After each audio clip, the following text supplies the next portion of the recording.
Good morning. Welcome into Hurrdat Sports Radio, AM 590, ESPN Omaha, ESPN Tri-Cities. That's DB. I'm Ravi, Lulla. We are live from the Hurrdat Sports Bar and Grill, as well as on Twitter, Facebook, and YouTube. I feel like you said that a little faster. Do I make you nervous? I mean, you're like, good morning. I do like a little better pace. You always make me a little nervous. Oh, that's cool. Well, you've been mean to me the last handful of days. No. Yeah. I mean, you were being mean to me on text yesterday. So I was not. Yeah, you were attacking me. No. Well, first of all, that was Jacob's fault. So I took it out on you. I appreciate you recognizing what happened there. Oh, well, listen, I don't have any problems with ownership. I'm like, you know what? I'm going to blame Ravi because he apparently can't listen either. And it had nothing to do with you. Yeah, and, that's all right. Shane, it's not allowing me to come in, so maybe you sent me a bad link. We'll get you listen, Linda. We'll get through it one way or another, but we've got a nice Nebraska basketball win to talk about. And how are things? That's good? I'm good. I'm doing all right. I feel like the voice is getting a little better. We're getting a little on the mend here from whatever sinus issues I was having earlier in the week. Yeah, how was that? Still a little, it's drainage. Still a little stuffy, but we're getting there. Do you sleep on your back? I'm a mover when I sleep. I'm all over the place. You sound like a miserable person. You don't cook real food at home, and I don't cook unless it can be done in a microwave or a toaster. I'm not about that life. Yeah. Made some homemade pork tenderloin last night. It was pretty much off the chain. That's cool. I ordered pizza last night from Domino's. So it's popular to hate. Domino's, especially for the price, very good, is 100% legit. Yeah. Several years ago, they kind of redid their whole. I have no idea. Yeah, several years ago, they basically redid everything they do, and it's been pretty good since then. Yeah, and a lot more versatility now too. Right? Yeah, lots of stuff. With some get some wings. You got some pasta. You can go a lot of different directions. Don't they have there. the what do you call the enclosed sandwiches? Calzones. Sure, but not exactly. Runzas. I don't know, but don't they have some of those? Possibly. Wow. I always get the same. Okay, listen. What? Is this what we're on today? You didn't even remotely entertain thinking. You just answered the question like you couldn't care less what I was saying. No, I thought an enclosed thing was a calzone. Is this no? No? What do you think? I don't know. Are you at least going to take a second to think about what's being said? Have you ever considered that maybe I did think about it? It was just faster than you expected. And maybe I'm just maybe I'm just processing things on a Brock Purdy level instead of a Sam Darnold level. You know what I mean? Right. Do you think I'll need to learn to process things like Russell Wilson or Justin Fields? I think a little faster. Is that funny, Shane? A little faster in both of those might be nice. So how can the Steelers be the odds-on favorite for both? I would say that's probably not going to happen. No, they won't get both. Right. But so folks are just assuming that I'm going to go ahead and I'm going to get this out here right now, and I'm going to be done and move on with it, and we're going to talk Nebraska Husker basketball and whatever else. Yep. Hear the words. Exactly, Mike. If Russell Wilson goes to Pittsburgh, if Russell Wilson goes to Pittsburgh, that will be, and I mean this, no hyperbole. That will be 10 times worse than LeBron going to the Lakers. Oh, so okay. So I thought you were going to maybe exaggerate there and be like, I'm out on the Steelers or whatever. If I could make it through LeBron and the Lakers, you can make it through anything. Jeff Kent with the Dodgers and Juan Uribe with the Dodgers. LeBron James. I can. What Juan Uribe do to you? Well, he's a giant, first of all. Yeah, I get that. Yeah, I'm out. That's it? That's all of it? Yes. All right, fair enough. Yes, as Zoe would say. Yes. You got to hear it. It's hilarious. She just has her little It's kind of funny because kids sometimes sort of affect an accent, and you're like, where did you pick that up from? Yeah, well, sometimes, why do you sound Russian? She thinks she's Peppa the Pig, too. Hello, friend. I have some cheese. I'm like, who are you? Where did this come from? Yeah, I was nonplussed with her yesterday. Last couple of times, because I feel like I'm going to be close to my mileage before my lease is up. So I used to drop Breeze off and then go get Zoe because he gets out a little or whatever, right? So the last couple of times, this day before yesterday, I took him with me to go get Zoe. So they're coming out, and I always ask her the first two questions. What was your favorite thing at school today? And how was lunch? Yeah. Things that she can't really give me a one-word answer to. Yeah. I mean, she could, but I mean, I think I can outthink the 5-year-old, although it's tough sometimes. Let's hope so. So the day before, when she didn't have school on Monday, mm-hmm. She was enamored with this new salami that I found.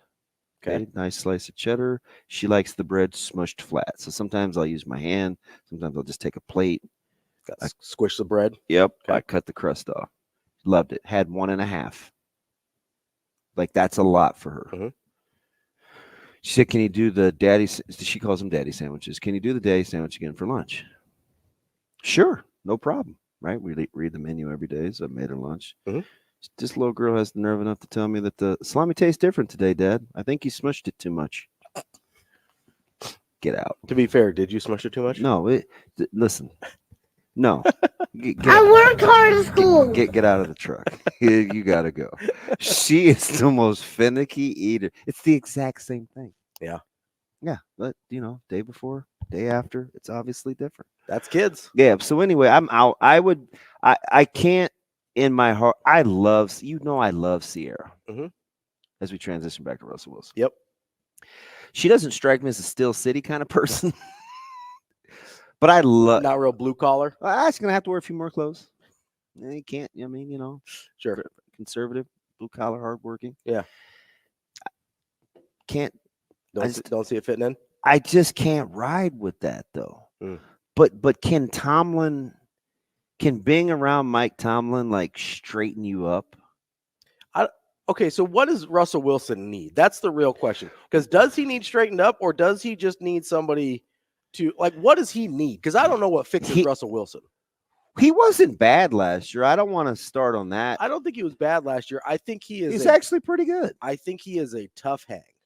I don't know how many. Yeah, but you know what? I could cheer for you, and we not, right. go grocery shopping together, because a lot of people wouldn't want to do that with me. But can your teammates ride with you? See, that's the thing. I don't know, but the Steeler way is a thing. The culture is a thing.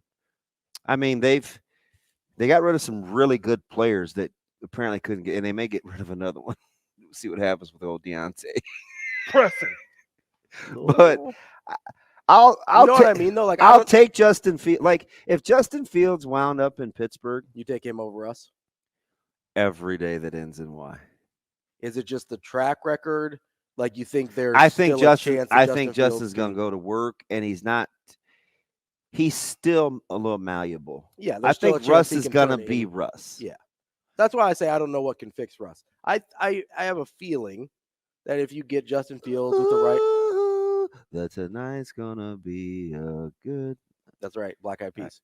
I did not know that. Yeah. He also didn't know it was Sloopy, not Snoopy, but here we are. I can't believe I'm about to be 50, and I thought I was Hang On Snoopy this whole time. I think there is a Peanuts cover that says Hang On Snoopy because it's close. So Charles Schultz is doing covers? Well, you know how they do who from the Peanuts is doing a cover? I don't know, they do songs on their Charlie Brown grabbing the mic? Yeah, what do you mean a Peanuts cover? There's music in the show. Charles Schultz isn't doing much of anything anymore. R.I.P. Pour one out for our guy, for the GOAT. Wow.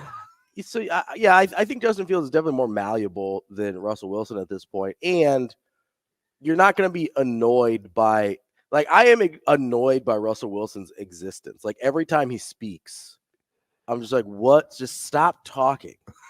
Wow. Just stop it. I can't. You don't have to say Broncos country, let's ride after every interview. That's not necessary. That doesn't endear you to anyone. That's right. You don't need – that's unnecessary. No. Could you imagine him doing Stillers beer commercials and stuff? No, I cannot. No. I feel like he is one of the most cringy individuals in the NFL. So I'm not allowing myself to be all bent out of shape just yet. That's fair. But it's coming.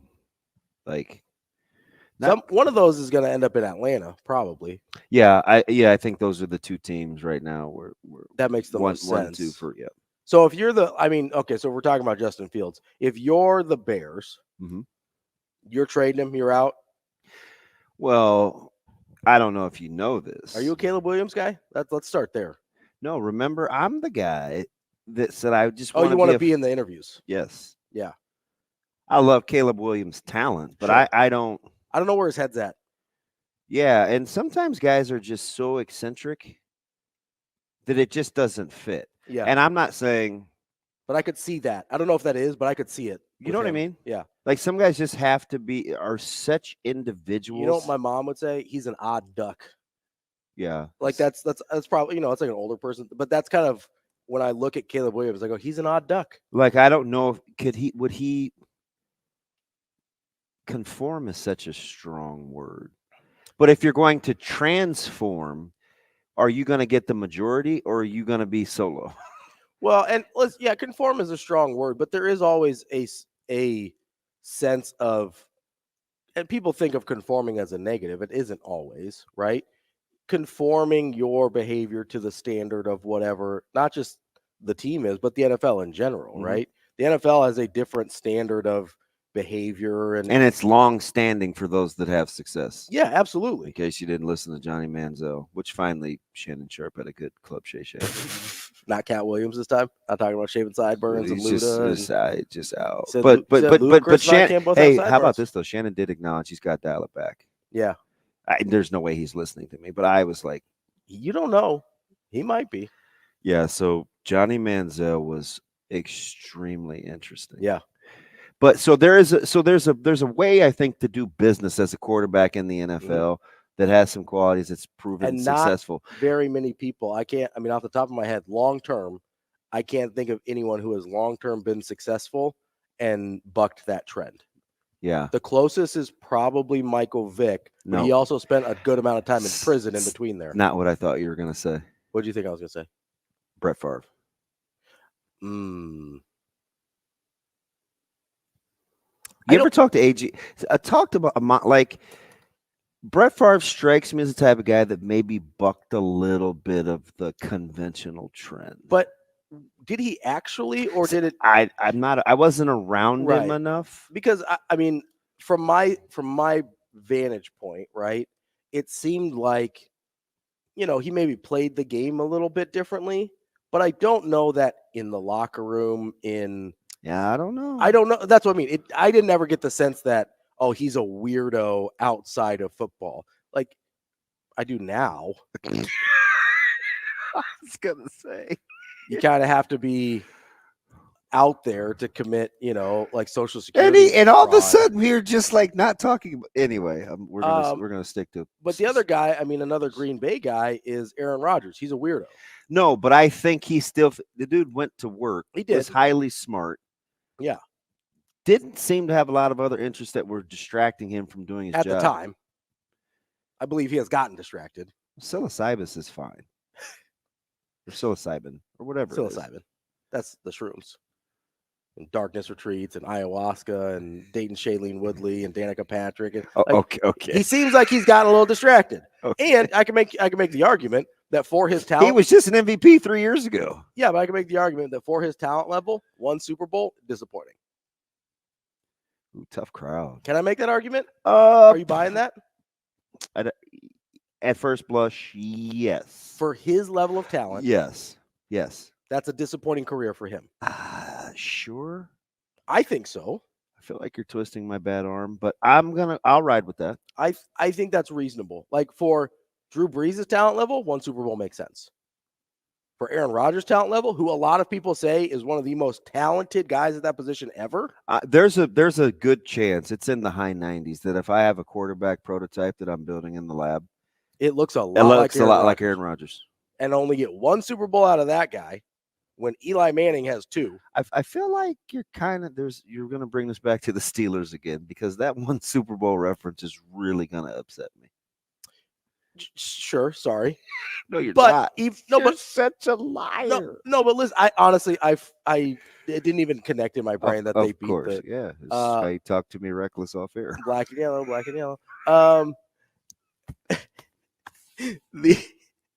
But the Steelers are a great example. What, there. like Lego Batman, black and yellow? You know what it is. The Steelers are a good example though, because Ben Roethlisberger, talented guy, not Aaron Rodgers talented. Mm-mm. He gets 2, right? Now, part of it's coaching, part of it's teammates. I get all that, right? You can't just vacuum seal a quarterback.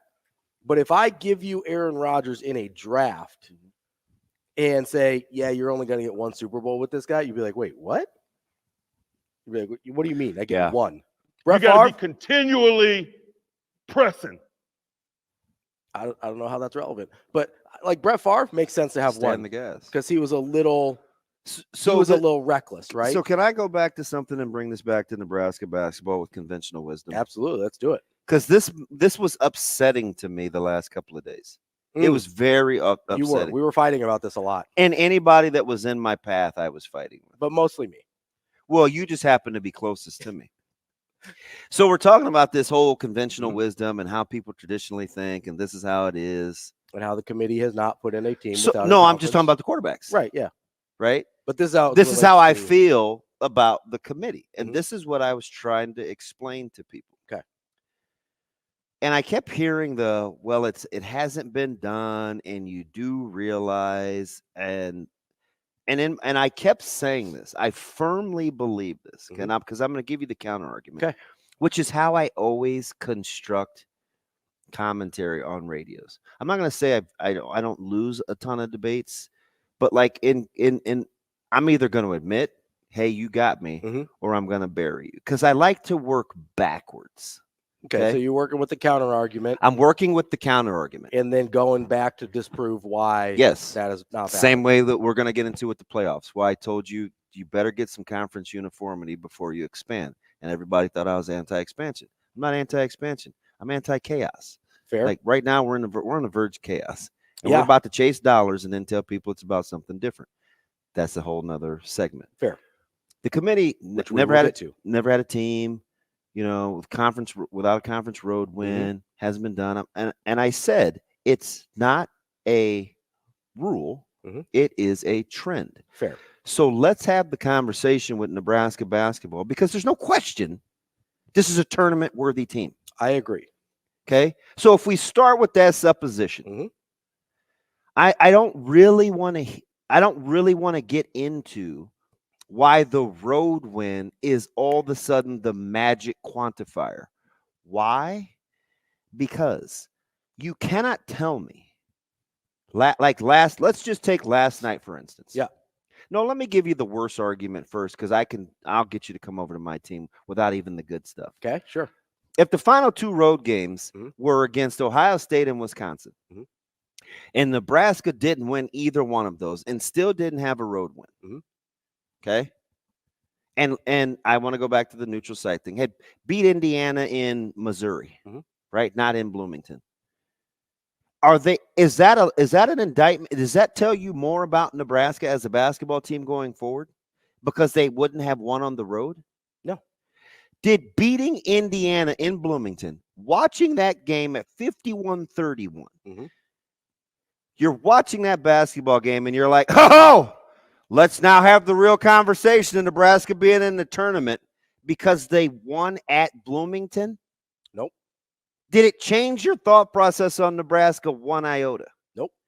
So I wasn't going to keep them out because they couldn't win at Bloomington. No, if you would have said to me, DB, they would have a bad luck. And finally, Kevin Kugler said it last night out loud. That they didn't have a bad loss yet. Hey, here's the cool thing about Nebraska. No bad losses. No bad losses.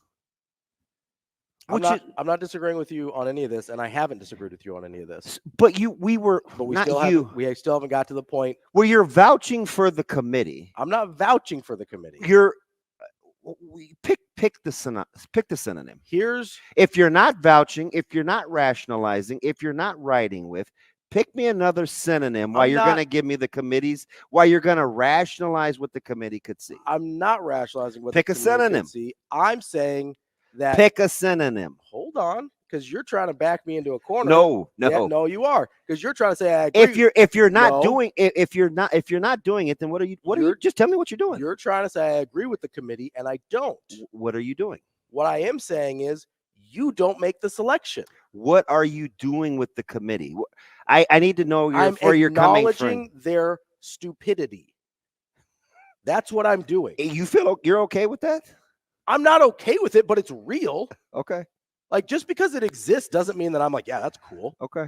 Like, income inequality, stuff that exists. That doesn't mean it's not stupid. So you don't think that we don't have like some sort of responsibility to not go along to get along if we don't think that it makes much sense? Okay, there's a difference between going along to getting along and acknowledging the fact that, hey, the committee has done this stupid thing in the past.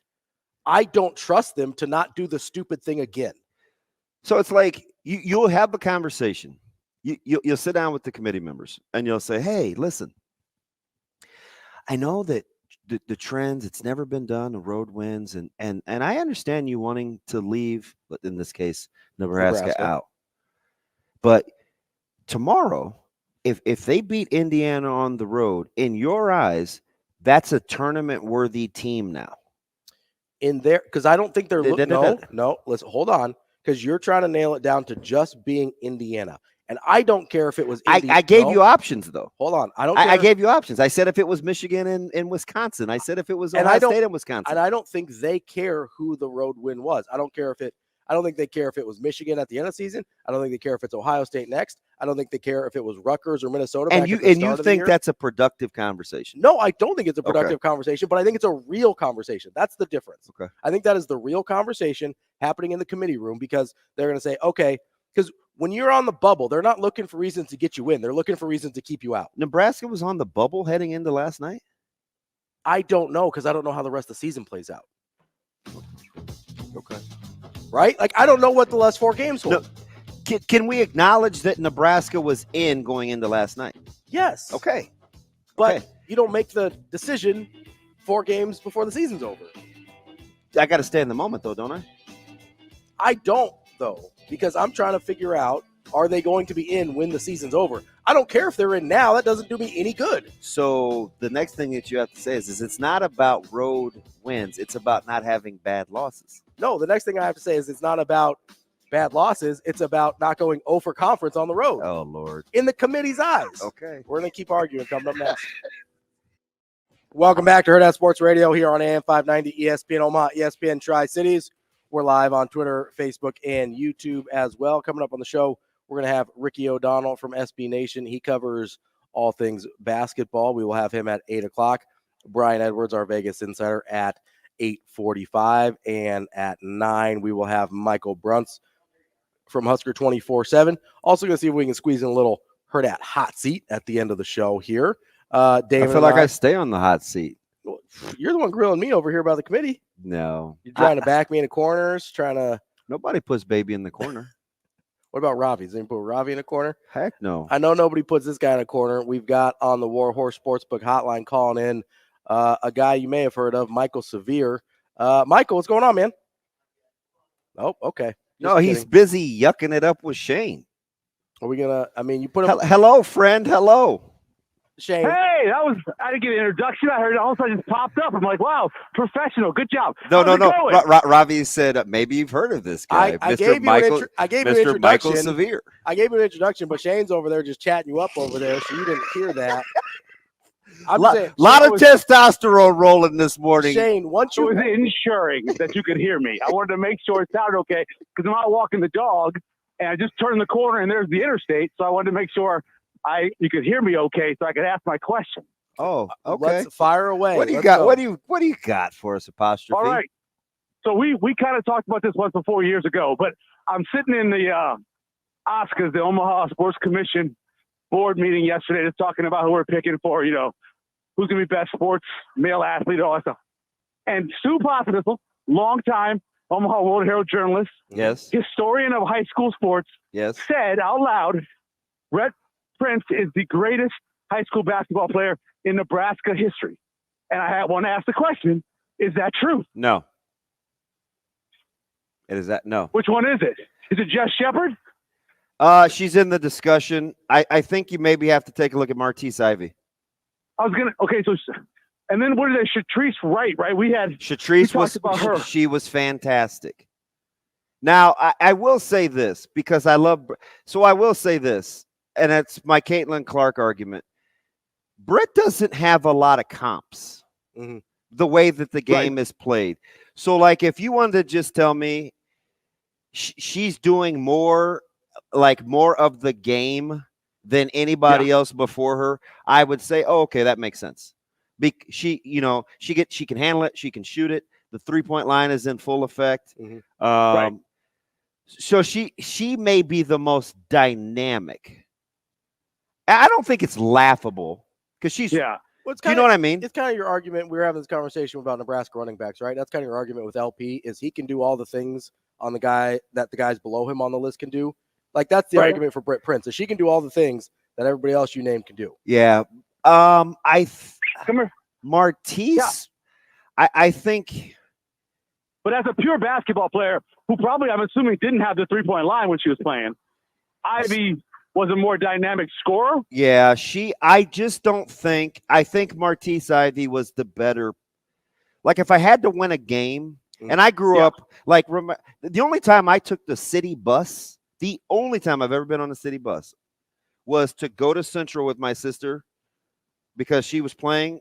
And I used to like Martise Ivy was somebody that I was like, she's unbelievable. Right. She was an unbelievable basketball player. Now, I hate vouching for Stu because I like Stu, but sometimes he drives me up the wall. He's gone pure numbers, I think. I mean, terms of the level she's at B, she would be the highest scorer probably when she's done, because I believe the leader went to a D school. So she's sensational. I still would probably take Ivy. Now, Britt Prince's accolades will be unmatched. Right. Her numbers will be. I've been going, so I go to a lot of Central games because I know I saw you the other night. And so he plays in the band, and I saw a lot of girls games. And I had an argument with a young Kevin Kugler back before he was all jaded years ago about whether or not there'll ever be a woman who could be the 11th or 12th man on the NBA team.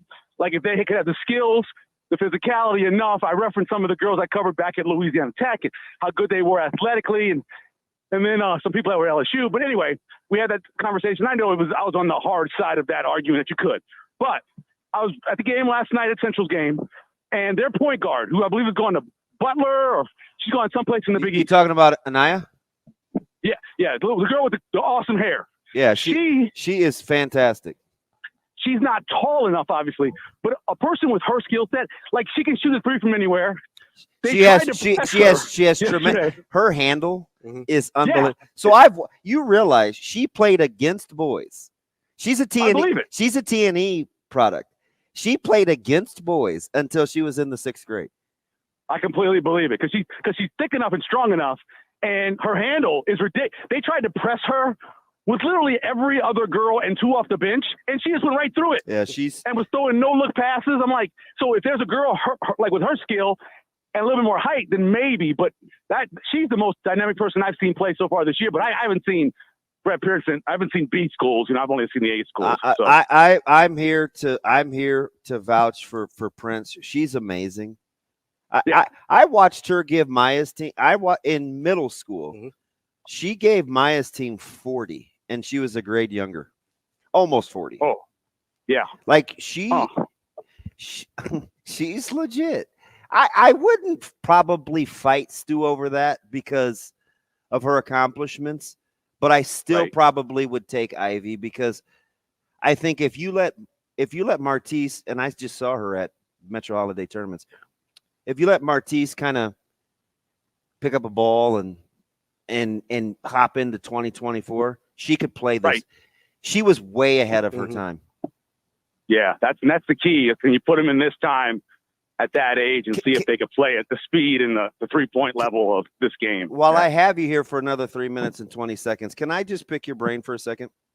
Can I just about the NFL draft? I wanted to get to that, but that'll be a different segment. Yeah. We were talking about Ravi tried to box me in the other day about No. Walter Payton because he thinks I don't like Walter Payton. I said, That's not what I and you and I said. argue about Walter Payton because you have an affinity for Walter Payton. I love Walter Payton, my I know. favorite non-Saint. Right. Okay. So let's take him out of it. But let me just go right like rapid fire. Like just like running, okay? LaDainian Tomlinson or Emmitt Smith? Pure running skill of Danian Tomlinson, especially inside the 5. Ricky Henry. He was a mean son of a gun. Yeah, he was. Henry or Earl Campbell? Derrick Henry or Earl Campbell? Yes. For 4 years, Earl Campbell was the most unstoppable force in the NFL. He carried a Houston Oilers team that had Dan Pastorini and nothing really else to conference championship games and almost beat your Steelers if they didn't get robbed on a bad call. I'm going to take Earl Campbell. Marshall Faulk or Emmitt Smith? See, you do this to me all the time. And as an overall back doing everything, Marshall's one of the greatest ever, versatile, do everything, catch the ball in the backfield, pick up everything. But if you asking me to line up and run the ball 25 times, I'm going to run it with Emmitt Smith. Okay, so here's the last one. Why do we undervalue Marcus Allen? I have no idea because of the 4 years of banishment. Do you agree? Do you agree with me that he's historically he's undervalued? Ravi, he was the first what we call USA Today superstar. I told him he was unbelievable. Yards. He was unbelievable. When he was over 2,000 yards, every Monday they had a headline of him at USC going for 2,000 yards and how big of a deal that was when he won the Heisman. Remember, he also chose to play fullback in front of Charles White in 1979 just so he could help the team. Marcus Allen was tremendous, and I wish he didn't lose those 4 years because Al Davis is a jerk. All right, last one. Rank me, Caleb Williams, Drake May, Penix, and Jaden Daniels. All right, I told this right before. I am a huge Caleb Williams fan. I think he's had to play the way he's had to play because his defense is horrible. But I'm going Caleb. If Penix is fully healthy and he gets in the right system, like a Shanahan system, I think he could be amazing. I wouldn't want him to do everything for me because he does too much sometimes in terms of trying to force the ball into coverage. Then I would go with May because I think he has an opportunity to be really good. Again, you got to go right system. Who's the fourth person you said? Jaden Daniels. Jaden Daniels, I believe, if he puts on weight, he's got to add 15 to 20 pounds. He can't walk in there like he is now and play football because the same thing that happens at Carolina is going to happen to him. He's going to get beat up to death. If he puts on weight, he could be great. But I don't want to be biased as an LSU fan. Oh, man. Well done. Well done, buddy. Michael Severe. All right. We'll see you later. There. Have a great day. Enjoy the dog walk. All right, man. Bye. He used to say that's what he was doing to me when we would argue on there. I'm just going to go walk the dog. That hurts my feelings. He's actually walking the dog. I think, for real. Mando. I hated to ask him about Peyton. He loves I wasn't trying to back Walter you in a corner Payton. on Peyton. Yes, I was you were. trying to get context on what you meant about Peyton. You almost kicked me out of here after the show the other day. Nah, that's all right. We'll wrap up hour number one coming up next. Wrapping up hour number one here on Hurrdat Sports Radio, AM 590, ESPN Omaha, ESPN Tri-Cities. We're live on Twitter, Facebook, and YouTube. We are live at the Hurrdat Sports Bar and Grill. You are looking live, which reminds me, I have to have a very important conversation with Bill. Okay. I almost forgot. Well, don't forget. I won't. I need this place. The Hurrdat Sports Bar and Grill. Mm-hmm. Well, speaking of Hurrdat Sports Bar and Grill, if Yes. you're looking for not you probably, but if you're looking for a game-changing experience, Hurrdat Sports Bar and Grill, Omaha's premier sports bar, is now hiring. Oh, I would do a little side stuff. At the the little bartending maybe? No. Like you could probably cook. You cook a little bit. So Verse thinks he wants me to like bartend and stuff too. Mm-hmm. Because in small doses, I'm fine. Yeah.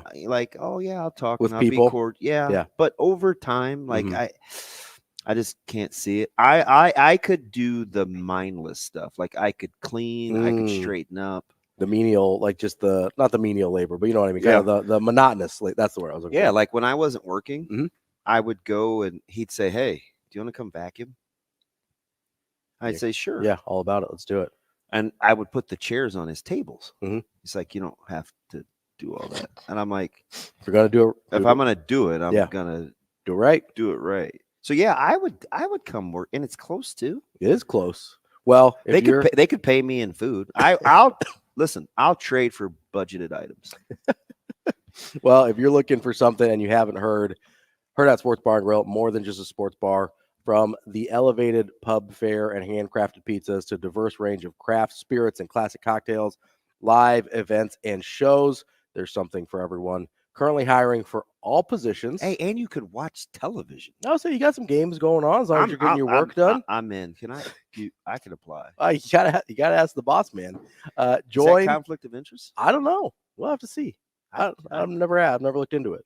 I'd do it. My wife works in the service industry, so I was like, yeah, the hours probably don't want to And double he's up there. cool, right? Like, Yeah. But I don't know. Are his fingerprints on this? Is his personality on this place too? I don't know. I'm not sure. Because he's pretty hands-on. Yeah. We'd have to see. But there is a chance for you to be part of the excitement. Join the team today. Visit the locations, either one, La Vista or Gretna, in person between February 26th and March 1st, 10 a.m. and 4 p.m. at the Gretna location for on-the-spot interviews and hiring. Or you can go to hurrdatsportsbar.com/careers to apply. Make every game day unforgettable at Hurrdat Sports Bar and Grill, where sports, food, fun, and live entertainment come together. So I need to get you a teleprompter. That would be funny. Can I ask you guys a quick question? If you can stop stuttering. Just based on what Michael Severe said and Earl Campbell. That's your guy, man. This dude fawns over some Severe. Well, no, maybe more Earl Campbell. Okay. Okay, so he said that he was the most unstoppable force in the NFL for 4 years? that's what he said. Could that be comparable to Jim Brown being the most unstoppable force? I mean, sure. In the air, I had to throw it back there because that made me think of that. You may be wondering why I asked about Derrick Henry versus Earl Campbell. I assume Styles. Yeah, and Derrick Henry's done it longer. Yeah. At a more prolific rate. Yeah, I mean, you're asking the question. It's like, okay, do I want Sandy Koufax or do I want Randy Johnson? Right? Like Randy Johnson, good for 20 years. 15. He was a little shaky the first 5. Koufax good for 7. Koufax, the best 7 years we've ever seen. Right? Like that's the conversation you're having is, do I want the guy who's incredible for just a short peak, or do I want... Well, if you're going to do that, then you introduce all sorts of other phenomenons like Terrell Davis and Gail Sayers. And you've got all sorts. And so it's a different conversation. I think you need it. I think he and I, and not that he's like the measuring stick, but I think he and I agreed, because he and I have been having this conversation for almost 20 years. Yeah. And I think he and I agreed you need a minimum 4 years. I think that's fair. Does that sound right? Yeah. And in the NFL, it's probably right. Because the guy we overlooked, that's I think top 5 or 6 slam dunk, no brainer, is Adrian Peterson. And no one brings him up. All day was sick. Adrian Peterson is kind of more my wheelhouse in terms of I'm not sure what he couldn't do. Yeah. They didn't throw him the ball, so I still don't know if people think he can catch. Yeah, I don't know if he can or not. But in terms of being a runner, a sensation. I don't know what like that. There's not a thing that he couldn't do well, right? That's the kind of like Jamarcus Lawrence last night. He had a nice night. So how come you or Jacob didn't say Jamarcus Lawrence for your what? pick to click? Did you see Jacob's? Yes. I don't know if that was on text or tweet where he's like, "Can I change my vote to Tominaga?" He tweeted it. Yeah, he tweeted that. Can I change that for pick to click? Which I think Tominaga in that first game against Indiana gave it to him a little bit too. Well, he was hunting early. Yeah. Well, I think he had 28 in that first game against Indiana. Yeah. Am I crazy? Yeah. No. He was hunting early, and my buddy says Peterson fumbled a lot. That's why he didn't put him in the conversation. I could maybe see it. Just put it out there. Risk reward. High reward for what the risk was. Yeah. But no, I don't know. I mean, the Tominaga was hunting early. They kind of clamped down on him in the second half. And you saw Nebraska struggle to score for a bit there as they looked like they were about to cough up in a horrifying way. Were you? So what did I say to you? It was 59-56. And what did I say? Just simply, here we go. Yeah. You just said, here we go. And Well, because we had just watched Illinois wet the bed against Penn State. Yeah, and I told you, I said that's the same team Nebraska hammered. Penn State, yeah, same team that they just, as Michael Severe was, dog walked Penn State. He was dog walking. Oh, my bad. That's a different thing. And so we just watched that game. I was like, is this really happening in 2 back-to-back games on BTN? Like, is there a BTN curse I don't know about? I'm telling you, know who the most underappreciated player is on that team? Which team? And for Nebraska. And Who? for laughs and giggles, I went back because I was mesmerized when he did it the first time. Is it Bryce Williams? What? Get out of my head. First of all, why did you say him? Because I really like Bryce Williams. I think he's fantastic. I think he's really good. So, okay, since you know every gosh darn thing, what did I go back and take a look at because I thought it was amazing? For Bryce Williams? Yeah, it's about Bryce Williams. I don't know. Go back and look at Padilla's write-up. Oh, okay. For the Nebraska game? Video and all. Yeah. This is right when he announced that he was coming Mhm. out of the portal. He did an in-depth breakdown of his game efficiency, strengths, weaknesses. And I texted him in the morning. I knew he wasn't up yet, and I told him I was in the bathroom. Mhm. I just had put toothpaste on my toothbrush, and I said, "This guy's my witness. This is a true story." I said, it's unbelievable. That is an unbelievable write-up. And as I watch him now, he's my daredevil. He's the total reluctant. He's not a star, but he is very reluctant to embrace how good he is. Yeah.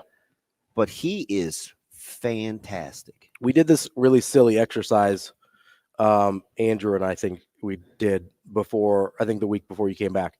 And I heard that the guys that you'd swap teams. And Bryce Williams was my guy. Yeah. Bryce Williams was the guy that I was like, he helps Creighton the most because he's got the ability to score, but he doesn't have to. He's got the wing length and athleticism. He solves some positional issues. He's low key kind of cold blooded too. Yeah. I think he's like hyper competitive. How about the pull up from 18 to silence the crowd on an ill-advised shot off the bounce? That's an assassin shot. That was like, I got this. Chill the heck out. Just chill.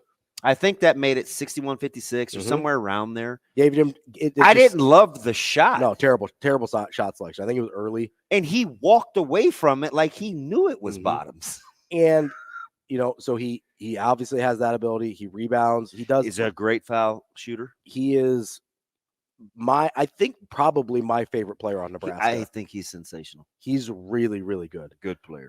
We got real quick here, Michigan Lance. He's only got a couple minutes. I'm sure everybody loves it. On the Warhorse Sportsbook Hotline. You got like 90 seconds, Lance. What do we got? Oh, wow. Hey, Adrian Peterson. Yes. Is a what are they called? Created player. Adrian Peterson could do everything that you want a running back to do. And I don't care about my running back catching passes. Throw it to a receiver. It's called running back for a reason. It's called running back for a reason. Your job is to run the ball. And he could do it all. He can run through you with power. He can run by you with speed. And he can shake you. He can give you a little wiggle, a little two-step to break your ankles. He could do it all. He literally could, and he's 6'2", 6'3". Like that dude is literally a creative player. And listen, I'm number one Walter Payton, Barry Sanders, but you got to be realistic. I'm realistic, DB, and I'll call it out what it is. Adrian Peterson is the best, most complete running back ever. He does it all. He's certainly in the top 4 or 5. No, just think about if you take a step back and think about it. I have to give it some thought. I'm not gonna say you're wrong. I'm not. I'd love to. I would definitely entertain him being the best ever. He is unbelievable. He does it all. Hey, and Bo Jackson, 4 years. Get my man in there. No, that's what I'm talking about. No. Hey, what? No. He missed 4 games a year. and still had over 800 yards. He Still couldn't averaged even 5. find holes to. He made holes. He couldn't even find. I got to talk vision and run. No, hey, you know what? No, Hey. You're not strong arming me into Bo Jackson. but you'll mention Terrell Davis. Hey, listen, he was silly. That's Michigan Lance. We will catch up with more Hurrdat Sports Radio coming up next. Kicking off hour number 2 here on Hurrdat Sports Radio, AM 590, ESPN Omaha, ESPN Tri-Cities. We are efforting our friend Ricky O'Donnell from SB Nation. Did we ever decide if that was a thing? Efforting? Yeah. I didn't decide anything. It's just a word I say. I have no idea. You know what else I say, though, is using your seatbelt saves lives and prevents injuries, but only if it is properly worn. Make it click. This message from the NDOT Highway Safety Office. He said, I don't care if you throw it to him as a running back. That's what wide receivers are for. Throw it to a wide receiver. Yeah. Throw it to a wide receiver. That might be the best thing he said outside of the bad Bo Jackson tape. Yeah, I don't know. Listen, you want to talk about guys that are overrated, and I know there's a bunch of people. I'm fine with it. There's a bunch of people that are going to come for my head here. It'll be Shane. And Bo Jackson's overrated. He was one of the freakiest athletes of all time. Not denying that, but his production isn't there. I'm with you. We'll get there. What we got? But Ricky's there. Shane's the one you're going to have to fight with. I'll fight Shane. That's fine. I take Bo Jackson any day that ends in Y. Of course, Raider fan. Over who? Everybody. Over everybody? Not. Like on the planet. You're taking Bo Jackson over. We got you. You sit over there and think about what you've done for a second. We're gonna talk Ricky O'Donnell. Maybe I'm just saying that because he's a Raider. Nope. Yeah, you are just saying that because he's a Raider. Oh, Lord. I don't hear you riding for Marcus Allen like that. We're gonna talk to our guy Ricky O'Donnell here from SB Nation. Talk a little hoops. Hopefully he's not talking as crazy as Shane is over here. Ricky, how are you this morning? I'm doing well. How are you guys? Oh, good. We're doing all right. We're just trying to keep our head above water here with these. Got some crazy takes happening over here, Ricky.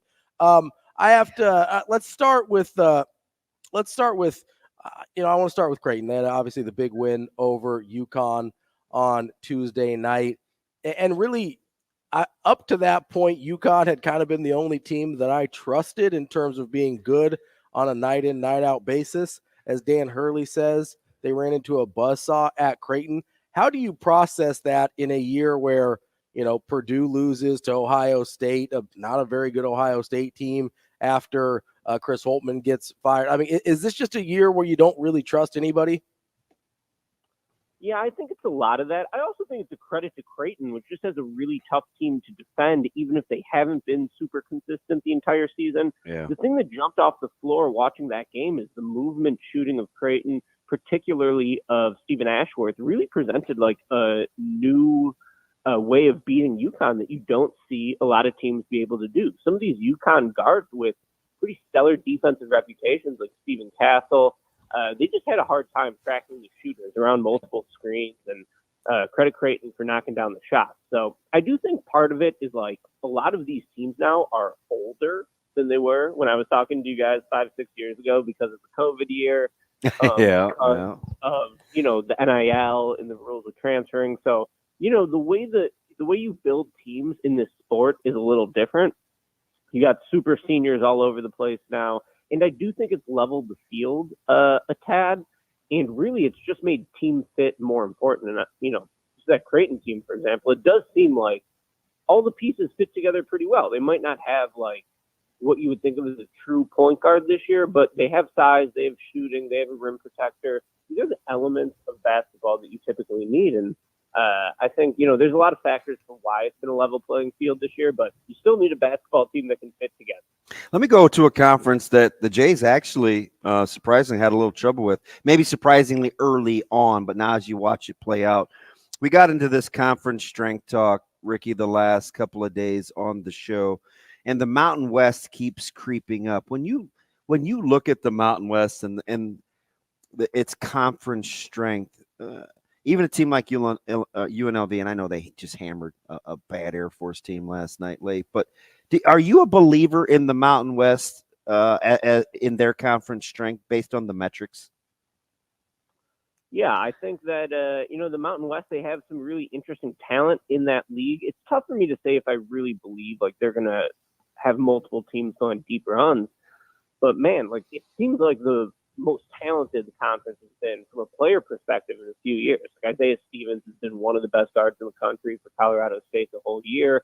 There's not many players in America who could blend scoring and passing as well as he has, so he's been really good. Obviously, San Diego State went to the title game last year.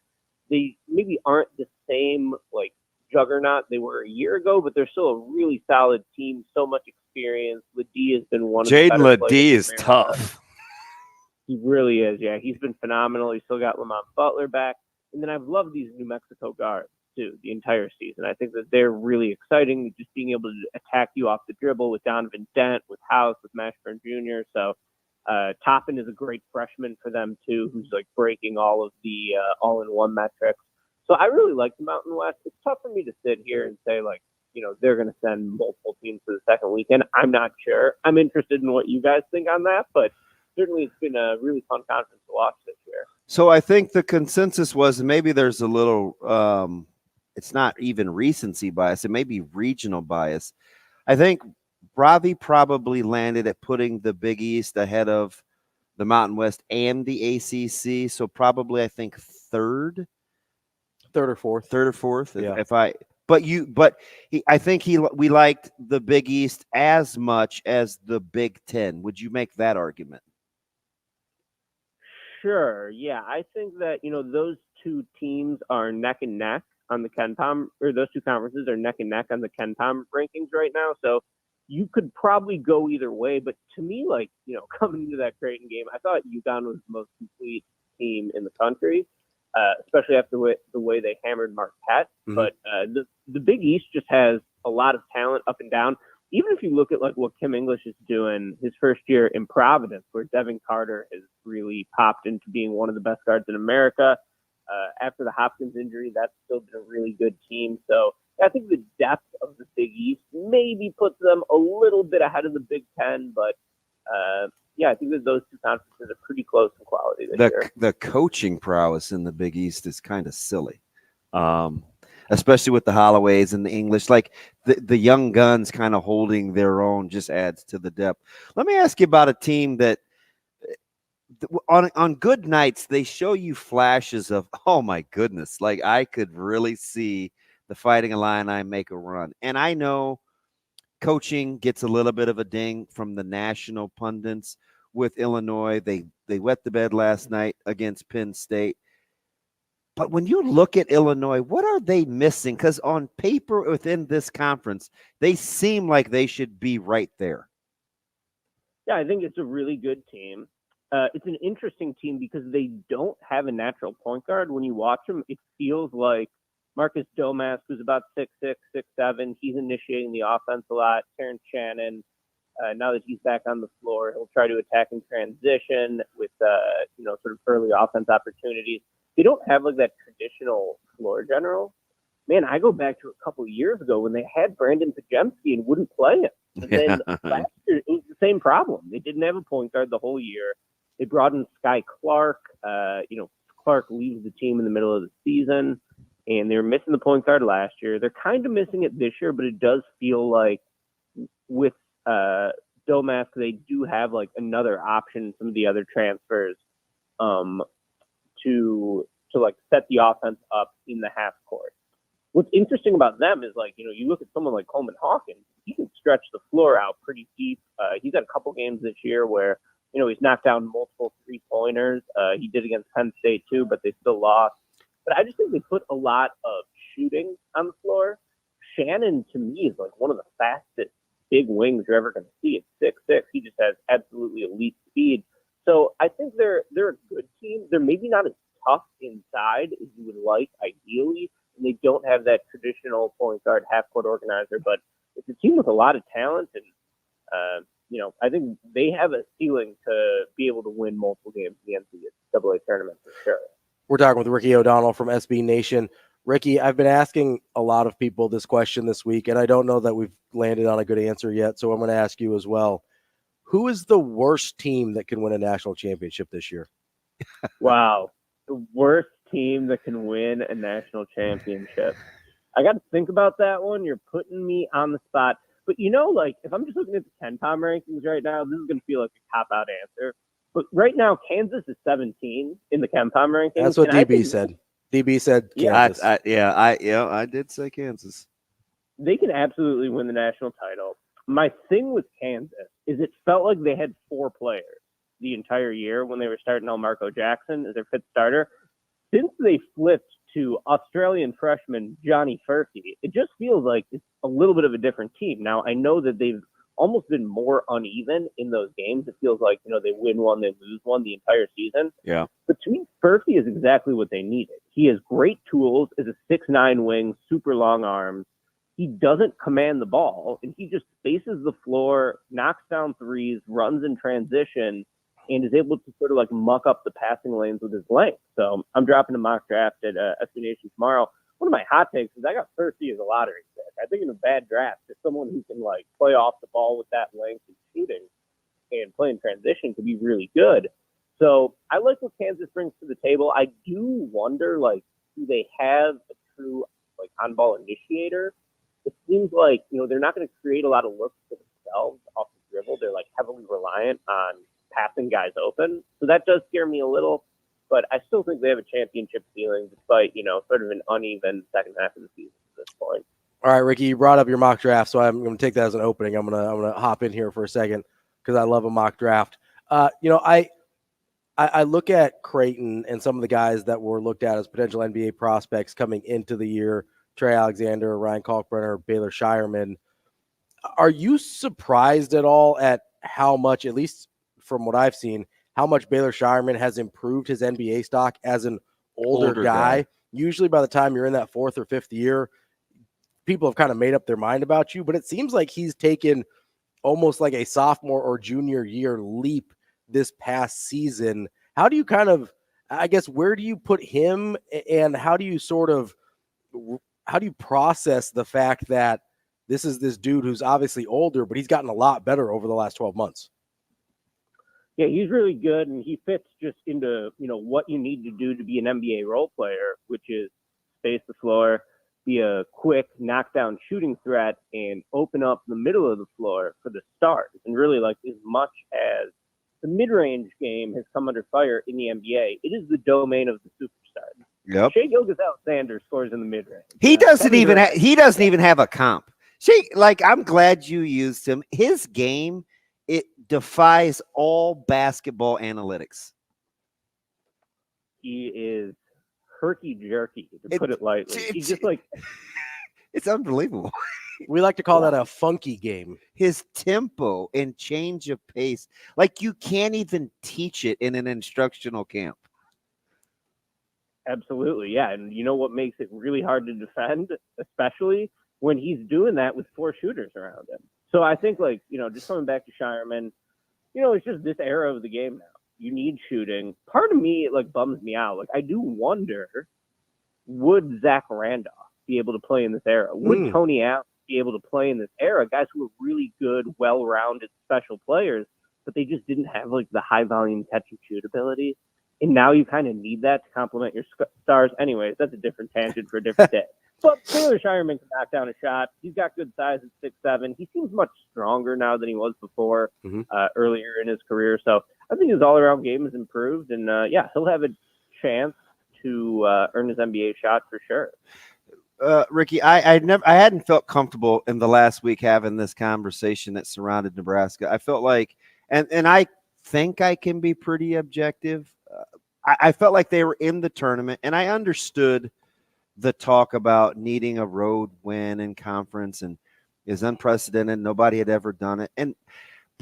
But I was trying to convince anybody that would listen. It has to be more about bad losses left on the schedule than it did a road win, because there's no way I could sit with that committee this morning and say, yeah, you know what? Nebraska won in Bloomington last night. That was way more indicative that they belong in the field than, let's say, the close loss in Champaign. Was that getting ready to get kind of silly with the road loss thing, or was it more about the bad losses? I'm going to be totally honest. I don't have much analysis on this. Like, I think that Nebraska's probably a bubble team. I haven't totally dug into, like, what their metrics are compared to the rest of the field. But it's been nice to see my guy Fred Hoiberg, former Bulls coach, slowly turn that program around a little bit. Over 500 in conference, so that's good to see, something you don't really see with Nebraska very often. In terms of their resume, I can't confidently speak to it, so I defer to you guys. But, that certainly was a blowout win in Indiana last night, and it can't hurt. Can't hurt beating Indiana on the road. Let me ask you another one, since you love the draft and the mock draft. We got into a little bit of a debate the other day with Ashworth's defense on Tristan Newton and how UConn is built and kind of not on Newton, but shutting down Schramm. And we got into Castle and the comp, and a lot of people have him as a lottery pick. And we were just talking about kind of watching his game. I think one of the comps that we gave it was kind of Cam Whitmore from Nova. And admittedly, I didn't see it either, and he is playing better in the NBA, so maybe it's more my eye is just off. But do you see it with Castle and UConn? Yeah, I like Castle for sure, but I don't like him as much as Whitmore. Whitmore, I felt very confident would be a stud. I had him as the top college player in last year's class, even over Brandon Miller for the NBA draft. Castle, I want to like him. I get a little lower on him the more I watch him, in part because he's just a reluctant shooter. But there's things to like about him. I mean, he's a tank of a guy. Is like a combo guard wing, 6'6", probably 225. He's such a force getting downhill, being able to finish at the basket. I think like he's going to be able to play physically in the NBA level right away, but it's just tough when you're still such a reluctant shooter. And he did miss some time with the injuries this year. It does seem like he's gotten a little more comfortable shooting from deep as he's come back, but still like our NBA team's going to guard him on the perimeter, and is he going to be able to beat them?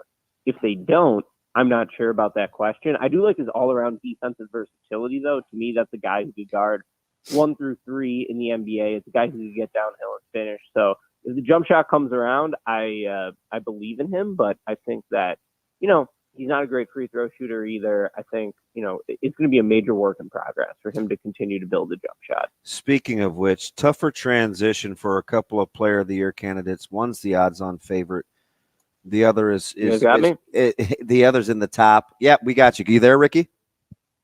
You there? Hello? You there, Ricky? Shane, did we drop him? I'll see if I can get him back. Okay. So we're gonna go Rick or Zach Edey, and you're not. Who's the guy you like? RJ Davis? No. Not that I like him. I was going to ask him about Hunter Dickinson because he's starting to draw some ire now of guys that kind of put up numbers but aren't really like there. Impact winning. It's just weird how a lot of these players of the year, like just transitioning to the NBA game, hasn't been a thing. Timmy. A lot of the players of the year are older guys, right? Usually the older guys are not in the NBA already for a reason, right? And so it makes sense to me to a certain extent. And Edey's a really interesting one just because of his role in the NBA. Like, I don't know what that looks like. Yeah. Can you win? Like, how many minutes a game does Zach Edey get you in the NBA? Like, what role is he playing in the NBA? That's kind of how I feel about Hunter Dickinson. Yeah, it's fair. Edey, because of the way he looks, it's probably more prominent in terms of the questioning. Yeah. Right? Because Hunter Dickinson at least sort of kind of looks the part of an NBA player. I don't know. Just physically when he's out there, you don't think he does? Number one, he's not going to be able to guard anybody. Well, yes, sure. So I'm not sure you can play him. And offensively, he's not even Drew Timme. No, and Timme didn't get a sniff. Yeah, I mean, that's fair. Do you know what I mean? No, I get it. So I'm just kind of I'm curious as soon as Shane says that we got him back, because we got him back. Ricky, you with us? Good. Welcome back, Ricky. Are you with us? Yep. Gotcha. Hey, so let me ask you something, because and it's not necessarily about, players of the year having ready-made NBA games, but why do you think, whether it's Edey or Hunter Dickinson or RJ Davis, whomever the player, and I'm sure Edey's the odds-on favorite, why do you think it's such a tough transition for those college guys as players of the year to make transitions to the NBA? Is it simply because players of the year are much older than you think NBA games are? Kind of, what has it been? Yeah, it's a good question. I would say the skills it takes to be a role player are much different from the skills it takes to be a star at a lower level. So the guys who ultimately end up becoming NBA stars, normally they're identified so early in the process that they're not going to stick around to actually become a true star in college basketball. But a player like Zach Edey, who the NBA didn't want enough to get him in his first 3 years in school, like he kind of has, well, he's just such a unique case because of his size. We've never totally seen anyone like him, but he just is sort of built to be a college superstar. Whereas like in the NBA, he's probably playing, under 20 minutes a game, and he is just carving out like a niche and a role if he can even stick in the league. And I think like we've seen that a lot over the years. I'm almost thinking back to like Russ Smith at Louisville, who was like so good when he led Louisville to that national championship that they legally won. And, in the NBA, it's like someone like Russ Smith, they just have guys who are a little bit bigger, a little bit faster, a little bit better of shooters than him. And then he didn't really have the skill set to transition to a role player because he lacked the, ideal size and length, and he lacked the off-ball shooting. So I think that really it's just like a combination of how guys' roles change as they go up or down a level. And, what you need to be a college star is not necessarily what you need to be an NBA role player. What would you do with Hunter Dickinson? I don't have Hunter Dickinson in this mock draft I'm doing. I think he's certainly going to make a lot of money playing basketball, and he probably already is at Kansas. He's had a tremendous career. But, to me, I think that like he could be attacked pretty easily in sort of high ball screens in the open floor, and we'll see how Kansas is able to fight against that if a team attacks them like that in March Madness. Obviously, they have another pretty good rim protector there in KJ Adams, who's like a supplemental shot blocker. If you drag Dickinson away from the rim, Furphy has a lot of length too and can block some shots, so maybe they are sort of like insulating him. But I think, Dickinson is another one of these guys who like has all the skill set and the talent to be a college superstar. But in the NBA, it's like you're not really asking what he can do as much as what he can't do, just because he's going to be like sort of a player in a smaller role. So great college player. I personally don't really see him as an NBA guy, but I think that, maybe that changes if Kansas does become the worst team to win the national championship this year. Ricky, real quick, about 30 seconds here with you. NBA question, real quick. Do you buy the Minnesota Timberwolves as an actual title contender this year? I wouldn't pick them to win the title, but I would say they're a title contender for sure. It's going to come down to their half-court offense, right? The defense is going to be elite. With Gobert healthier than last year, he's sort of been able to put a lid on the rim and elevate that team in a lot of different ways. But it just seems like so many of their losses follow the same pattern. The offense just dies out in the half court in the second half of games. So I wonder, can they sustain that? It really comes down to Anthony Edwards sort of needing to go up almost like another level from what he's shown thus far. Certainly, he's had an incredible season, averaging 26 points a game. His shooting percentages are all really good. He's still only 22 years old, though. And I think, like, from what we've seen from Karl Towns in the playoffs to this point in his career, you can't really expect Towns to carry the offense for long stretches against top competition in the postseason. That's going to be Anthony Edwards' job. And I think the Timberwolves are going to go as far as he can take them offensively. Kind of tough. This will be his second playoff run, I think, after last year's first-round series against the Nuggets. It's tough to expect him to, drag the team to the NBA Finals.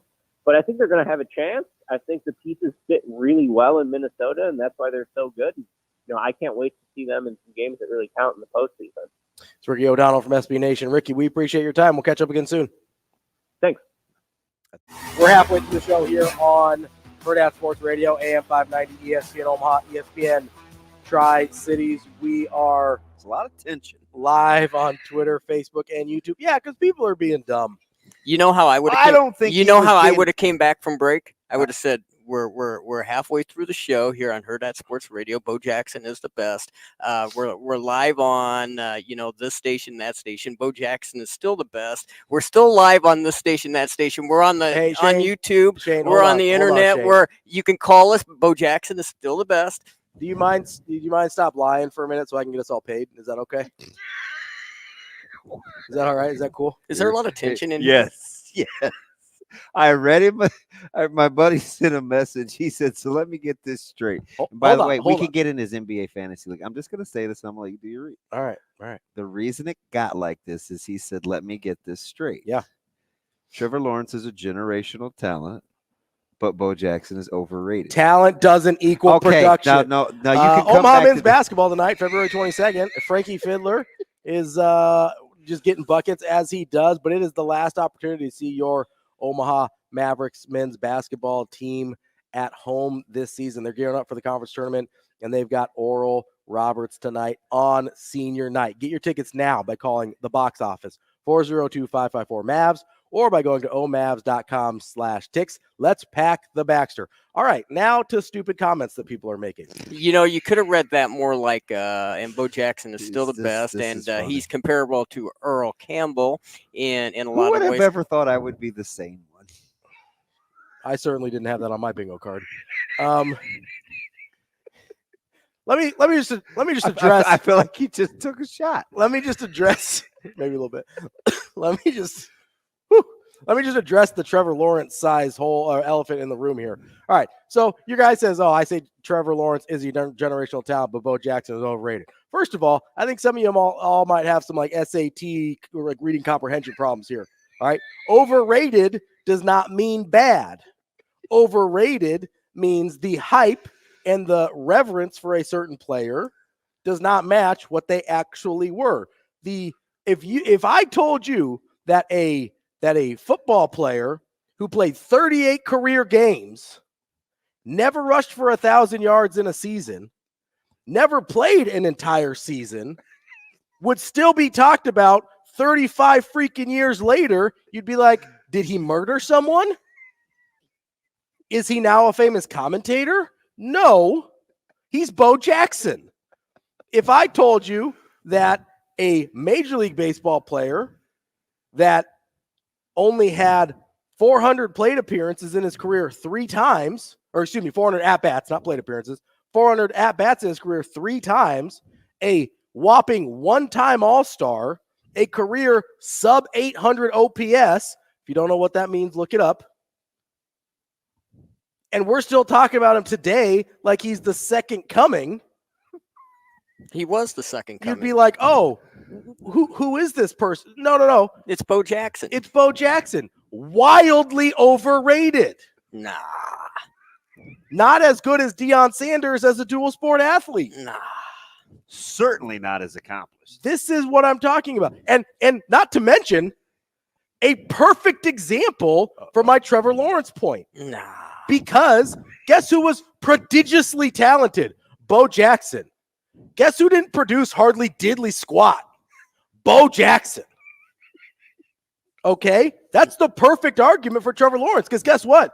I believe Trevor Lawrence, very, very talented. Generationally talented, one might say. Guess what? The production hasn't matched the talent. Who does that sound like? Oh, it sounds like a fella I just described of having barely played in the NFL. Yet we see highlights every year. Nah. His name was one Bo Jackson. Nah. So you're telling me that maybe talent and production aren't the same thing? Oh. The thing I've been saying this entire time? Oh, wow. Crazy. Bo Jackson's overrated. Does that mean he was bad? No. He is overrated. All you people that were playing video games in the 80s before they actually had Madden and all that stuff, you confuse the stats you put up with Bo Jackson in Tecmo Bowl with the stats that he put up in real life. Because guess what? This man had 2,700 yards total rushing in his career. I think John Bishop said it best. Total. John Bishop said it best. What did he say, Never, Shay? ever, never. Overrated. 2,700 total yards in his career rushing. Chris Johnson almost got that in a year. Yeah, and they play 16 games now. Yeah, they played 16 games then too, but Bo Jackson didn't play 16 games. Let it ride. They didn't play 16. Bo Jackson never played 16 games. That's what I'm saying. Ever. Never, ever, ever played 16 games. Oh, he touched it. He touched it. You know why? Because he was never available. He was off playing sub 800 OPS baseball. Have fun, bud. But he ran up an outfield wall that one time, so he's the GOAT.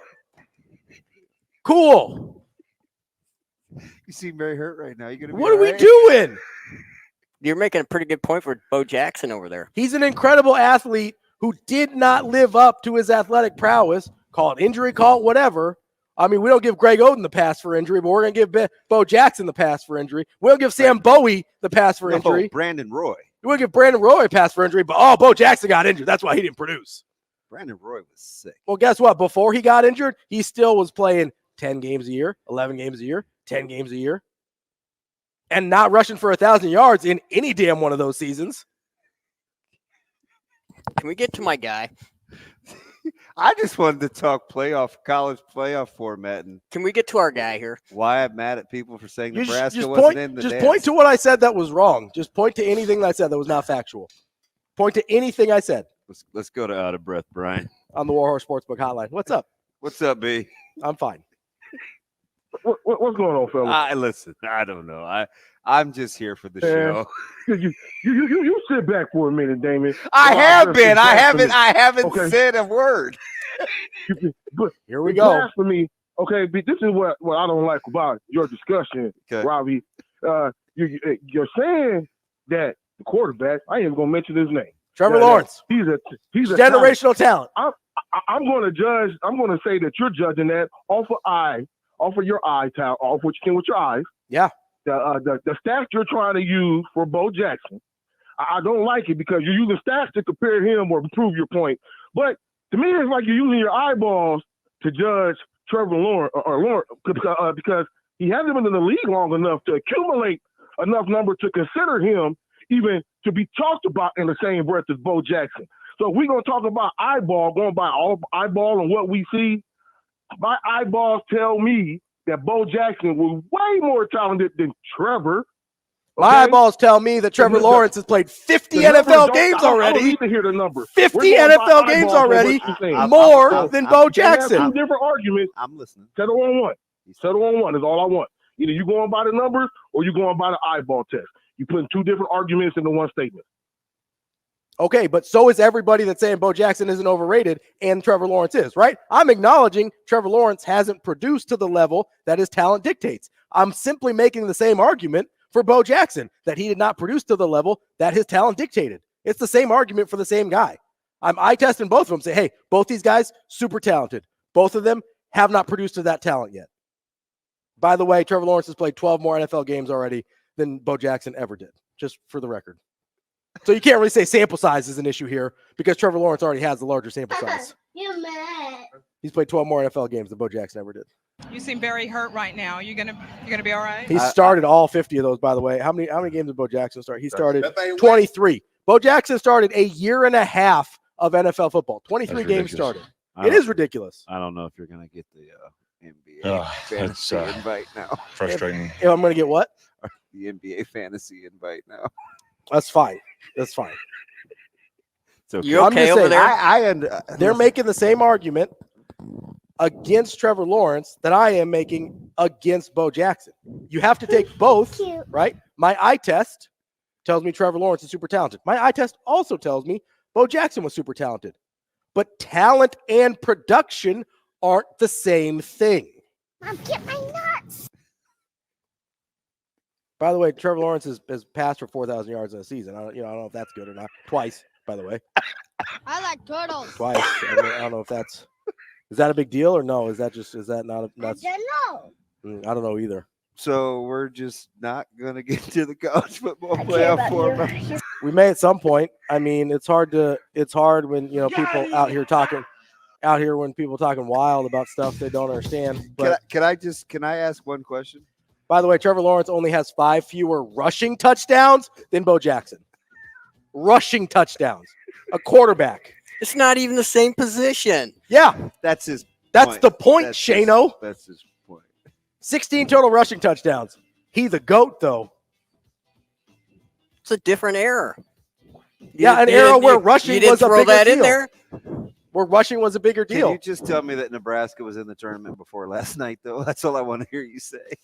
Resume. We're going to talk to Brian Edwards, our Vegas insider, coming up next here on Hurrdat Sports Radio.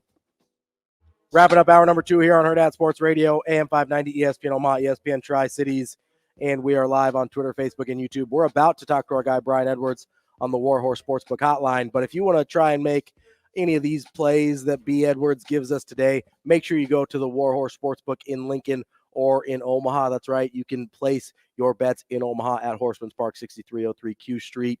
They can get bets on nearly every major sporting event, pro and college football, basketball, baseball, MMA, golf, soccer, whatever you can think of. Straight bets, parlays, props, live in-game bets, the whole shebang. Visit warhorsecasino.com/sportsbook or get the Warhorse Casino app for details and the full list of house rules. Warhorse Sportsbook, no bets, no glory. Joining us now is our friend Brian Edwards here, our Vegas insider. B, what's going on? Morning, gentlemen. Had to check into the Heartbreak Hotel last night. Did y'all watch any of that Florida-Alabama game? Yeah, to I don't know, lead that for 30 some odd minutes probably, and come up short. It was brutal. Yeah, I couldn't believe the start though, or not the start, the way that game was playing out had me thinking for a second that Alabama was a little overrated. Like that was at home in a big time environment in a big time SEC game, and they were on the verge of laying an egg. Yeah, and maybe it's Florida's just playing that doggone good right now. I mean, we've improved a lot. I mean, so we're 7-2 in our last 9, and easily could be 9-0. Blew a lead in the second half at Texas A&M either 2 or 3 Saturdays ago, and then last night. Did you guys see the replay of that 12-6 elbow that the guy landed on our big guy on that loose ball scrum? Yeah. Mm-hmm. Man, that got John Jones' only career loss. Didn't even get home. Didn't even get the guy a foul. Not even a common foul. So I did hear, speaking of John Jones, and I know you like the UFC. He said out loud that John Jones was the best fighter in the game. Who said that out loud? Dana White. Oh yeah. Wouldn't he have to be in the game to be the best fighter in the game? Well, he's making a comeback. He's gone for 3 years. But somebody tried to convince somebody. I can't remember who the podcast interviewer was. He was talking about Khabib. Yeah. And he was like, I'd like to have seen him be a little more active. He was definitely great, but he said, give me John Jones every day that ends in Y. Yeah, I think he said everybody. I think he's had that stance for a minute now. I know they've had their differences, but I think Dana's kind of said he thinks he's the GOAT for a while. And I mean, and he unquestionably is. I mean, I guess Khabib an argument, but like you just said that Dana noted, you would have liked to have seen Khabib do it maybe 2 or 3 more times. Mm-hmm. B, let's hop over to some of the picks you're looking at for college basketball. I know you're mulling over some of the local teams here in Nebraska, both Nebraska ball and Creighton this weekend. Let's start with Nebraska ball and their game coming up on Sunday. Where would you like that Minnesota game that you would play? Like, what number do you like that at? Well, obviously we'll see what Minnesota does tonight as they host Ohio State, and I'm on the Gophers in that one, and we'll talk about that here in a second. But I'm thinking Nebraska will be about a 5 or 6 point favorite, and Nebraska has just been automatic at home pretty much all year. And but Minnesota, again, which I'm about to talk about their game tonight, I mean, they're just automatic, period. 21-3 against the spread. So, I mean, I'm kind of like on automatic playing the Gophers right now. Again, we'll see what happens tonight. But at the same time, I don't really want to go against Nebraska out in Lincoln. But maybe, I don't want the Gophers to lay an egg tonight. If they were, maybe they'd be getting a few more points, and maybe I'd probably have to need to get at least 7 probably to take the Gophers. But as for the Gophers tonight at home against Ohio State, so Minnesota 14-3 straight up, 16-1 against the spread at home, whereas Ohio State winless on the road in 7 games, 2-5 ATS. And, the big win over Purdue, kind of a letdown here. You kind of get that energy boost with the interim coach.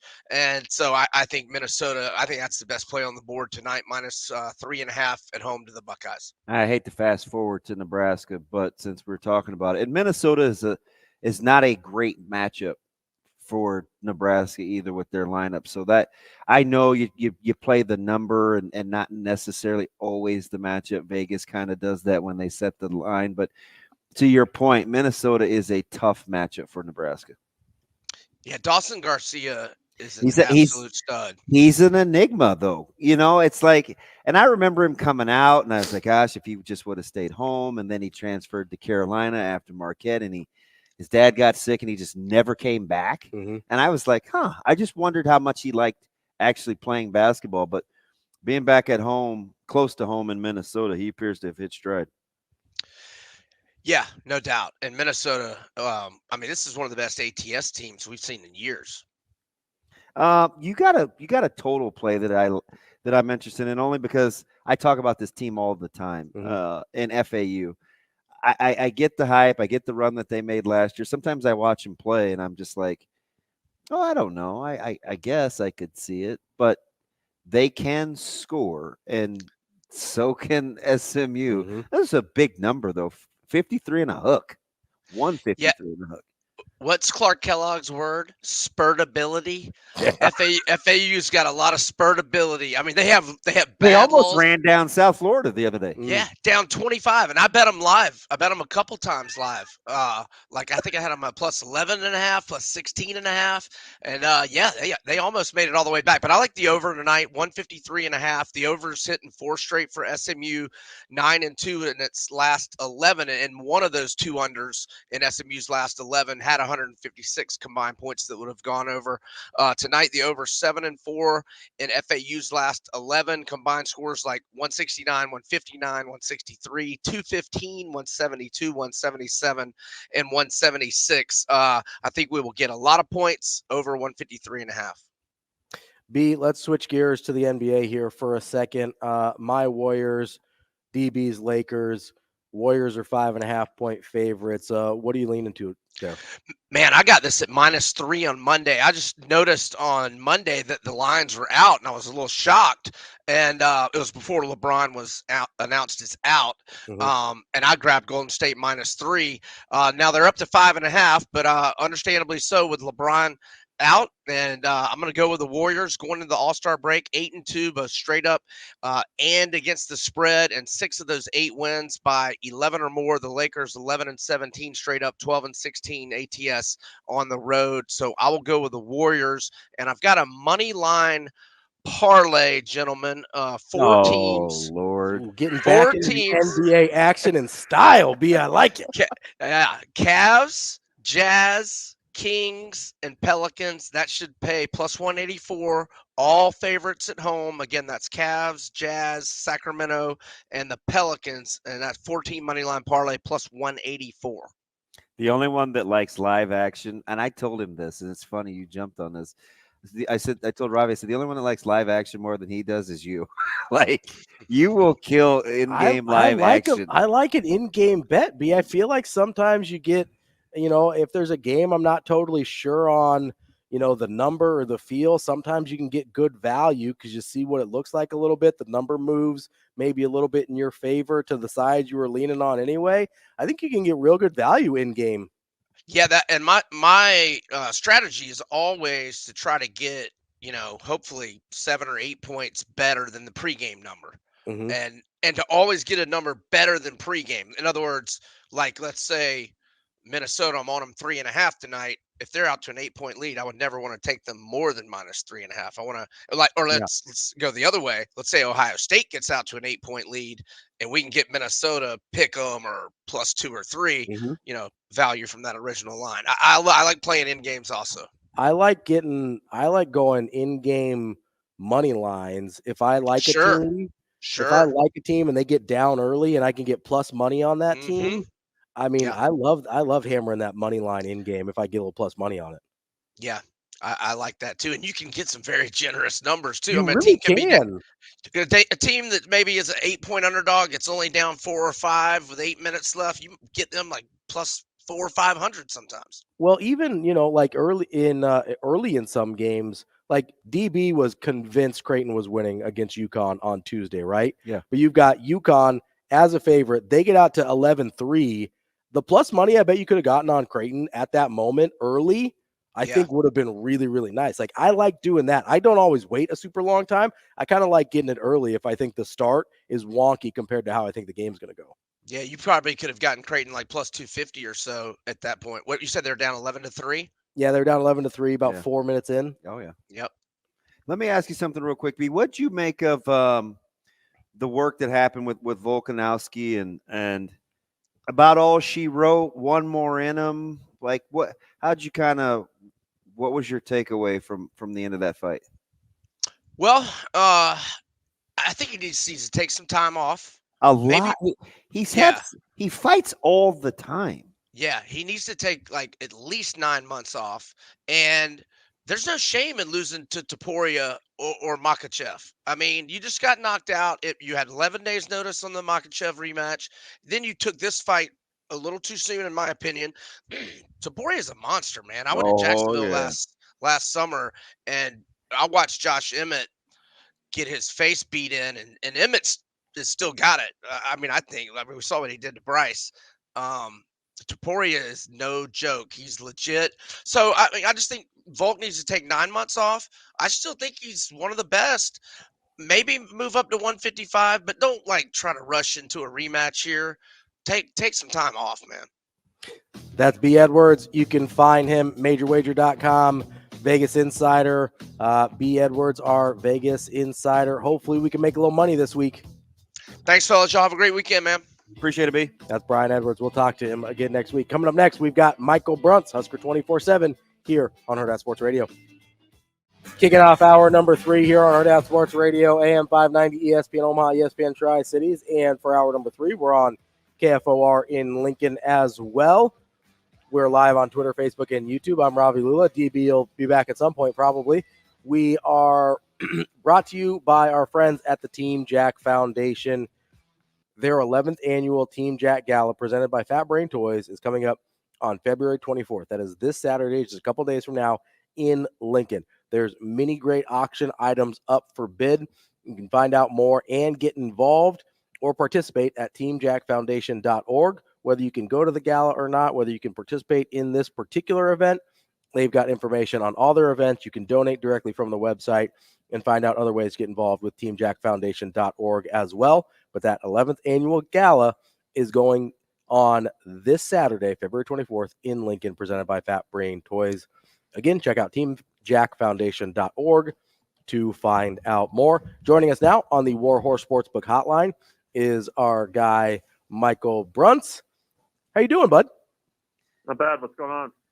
We're having a pretty fiery discussion this morning about Bo Jackson, of all things. Well, there's been several.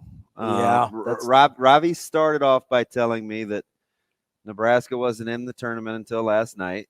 And that's not what I said. The great road win in That's Bloomington not what I said. Was more indicative of That's not what I said. What Nebraska was. He vouched for the committee. And then it turned into... I mean, listen, if you want to cable news this argument and just not represent things accurately, that's fine. But what I said was the committee is often stupid and does stupid things, and I didn't trust them to not do a stupid thing with Nebraska if they didn't get a road win or two. Yeah, my point was it wasn't necessarily about the road thing as much as Nebraska couldn't afford a bad loss, because winning in Bloomington is no more impressive than losing in Champaign. And if all of a sudden you felt like because Nebraska won last night that they were in, that's a committee problem. That was my point. It is a committee problem. I agree, but it's a real problem. Bruntz, there's not a question in there anywhere, just thoughts. Well, no, Bruntz can have an opinion, though.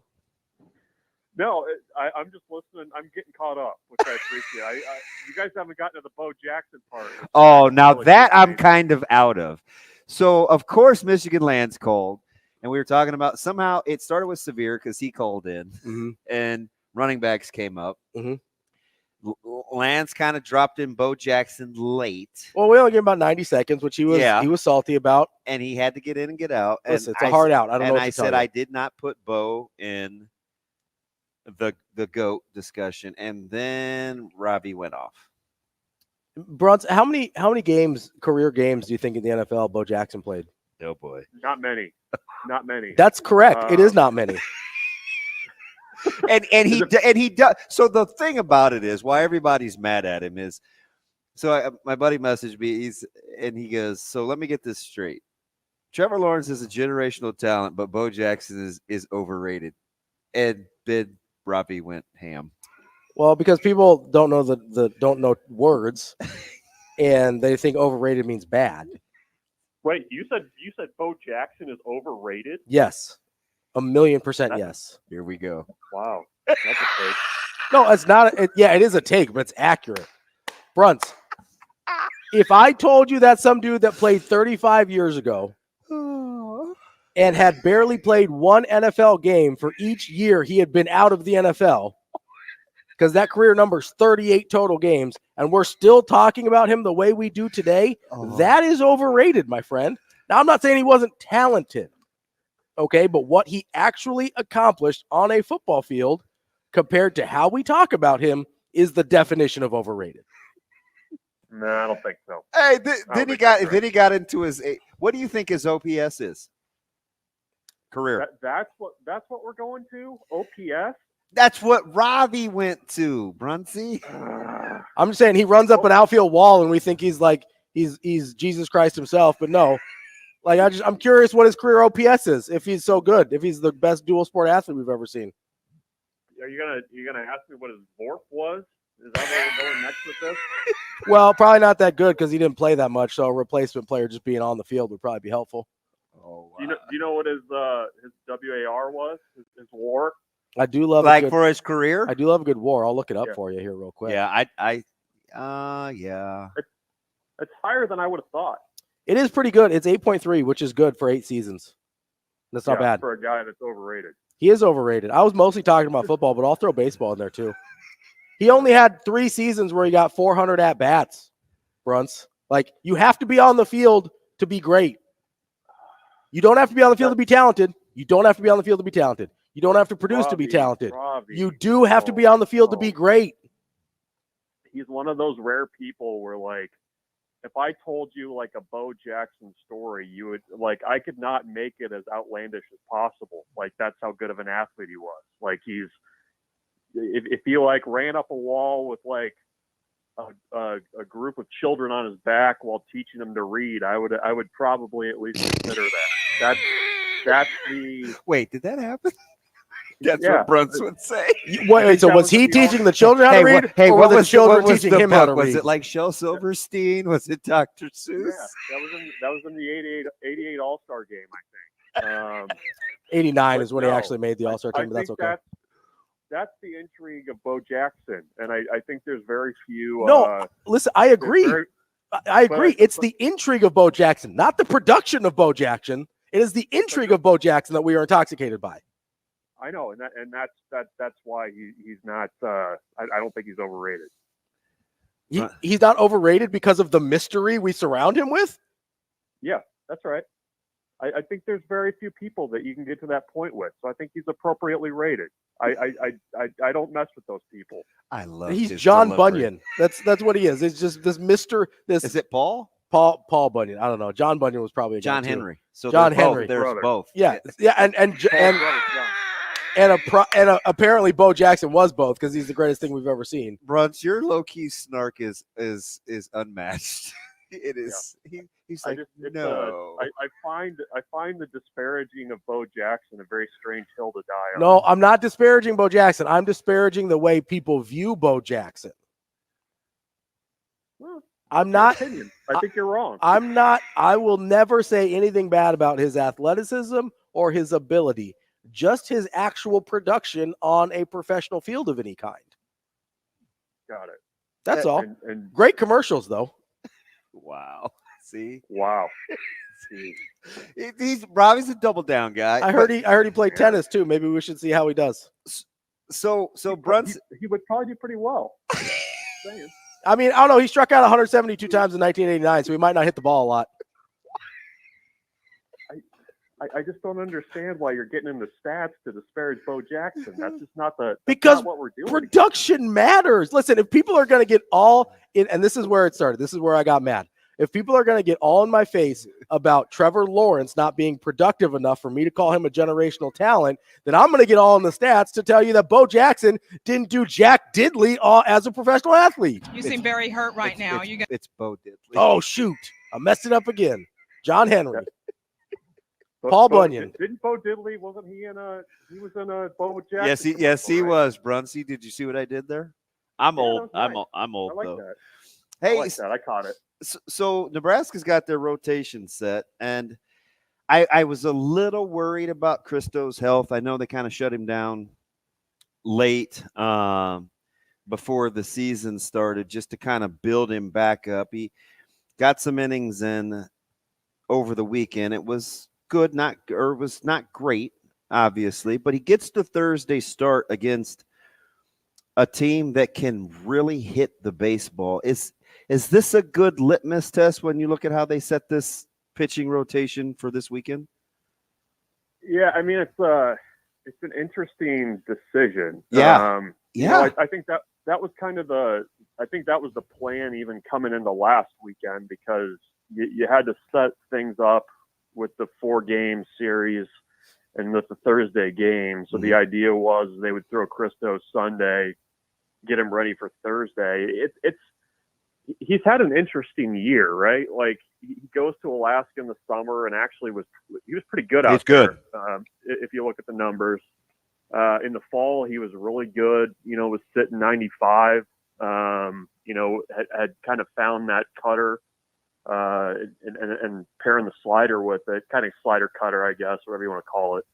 And then, you know, you get to the spring and things were looking pretty good, I think, early on. And like you said, there was an outing where it just, everything was off, velocity was down. Yeah. And, you know, I think they're trying to get him back to kind of what he was in the fall and just kind of finding that feel of things. And when I talked to Will in the fall, I mean, the changes they've made with like his delivery are just really slight changes.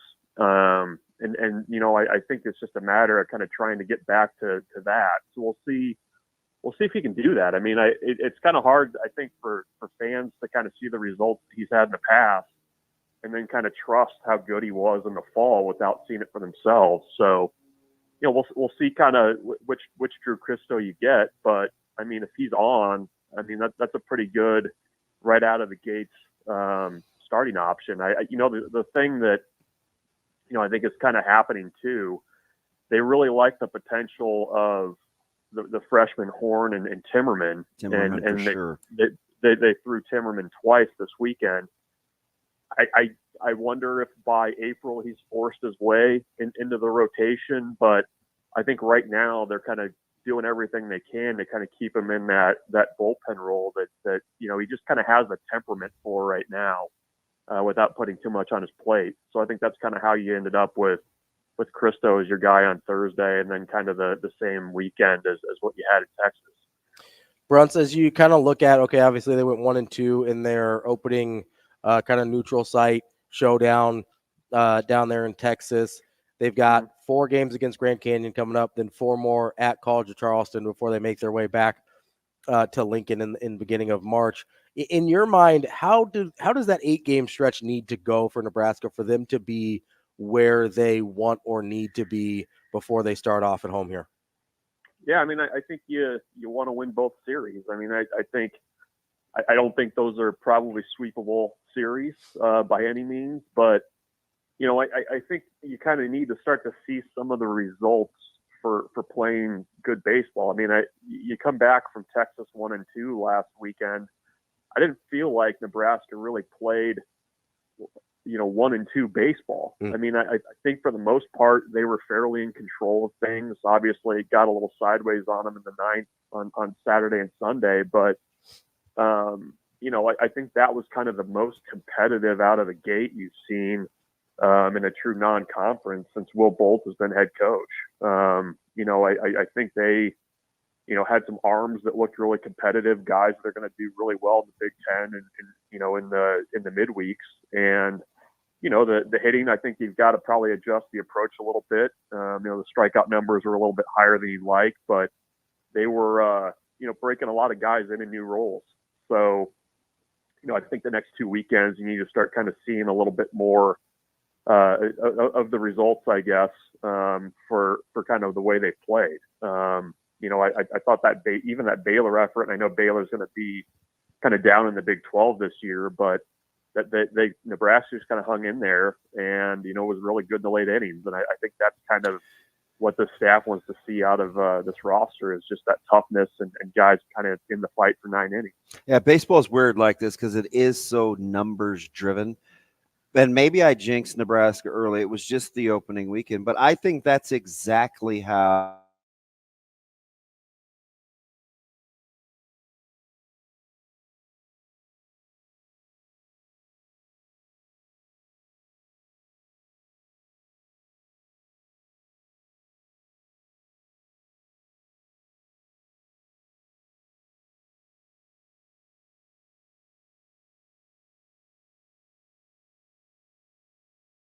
want to play. Isn't that the recipe? Keep it close and win it late for this team? Yeah, I mean, you look at the way, just compare this year's bullpen to last year's bullpen. I mean, last year it was basically how much could you get out of Shea Shanneman, and, maybe you get somebody else that can give you a couple innings. And, I think for the most part this past weekend, they were able to kind of line things up the way they wanted. I mean, Sunday they had to go to the bullpen a little bit earlier than they probably would have wanted, but, they've got veteran guys that, have been closers at other stops, guys with kind of back of the bullpen type stuff. Guys coming out of there with big sliders and, throwing mid 90s that they haven't had for the last couple of years. And I think that will help them in tight games. I think they wanted a roster too and a lineup that could kind of force the issue a little bit more than what they had last year. I think this year they can play a little bit more small ball. They've got more speed on the base paths, which helps. I mean, I think Riley Silva. God, he can fly. I think he really, had a pretty nice debut, I think. With Overbeek being out with a broken finger for a couple weeks at third base, I think you'll have to shuffle some things with your batting order. But, I think the offensive approach and kind of how they want to do things is a little bit more what they have this year than maybe what they did last year. I mean, that's not to take anything away from Max Anderson and Bryce Matthews, but, I think this lineup is a little bit more equipped to go out and get a run or two late in the game than maybe what last year was, where you were kind of sitting around on the base paths waiting for somebody to hit it out of the park. Yeah, the 7 attempted swipes, I think, is about accurate for how the season's going to go. Do you think the strikeouts, maybe not so much the ratio, but do you think how this team is going to approach hitting, that those K numbers could be disproportionate, or chalk it up to just being outside opening weekend? Yeah, they're higher than they want. I mean, I think this lineup they were hoping would be a little bit more of, put the ball in play and kind of use your speed a little bit more.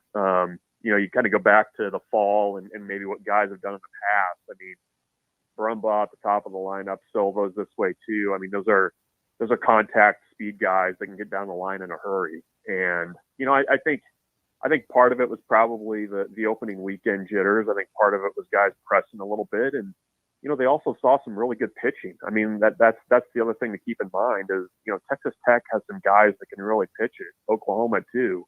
Yeah, I watched them a little bit against Oregon State yesterday, and I get it. It's 2 ranked teams and it's a Wednesday game, but I actually think both those teams could be pretty good. Yeah, I mean, it felt like that weekend in Texas felt a little bit more like what you'd get in like late April or May from a series versus just right out of the gates in February. I mean, Nebraska would be better off for having gone through that, but I think lineup wise, I think the strikeout numbers were too high, and they just need to be a little bit more competitive with some of the at bats. We're talking with Michael Bruntz, Husker 24/7.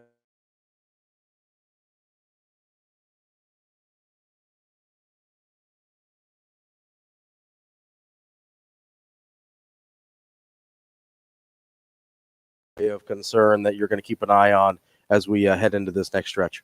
Maybe strikeouts. Yeah, I mean, I think you were coming into the year replacing two guys that were kind of you knew were your Friday and Saturday night starters, and I don't know that Nebraska kind of has their mix figured out yet and kind of what that looks like. I mean, I think Sears was good. I think Walsh, has been through it all. I think he's going to have something to say for it.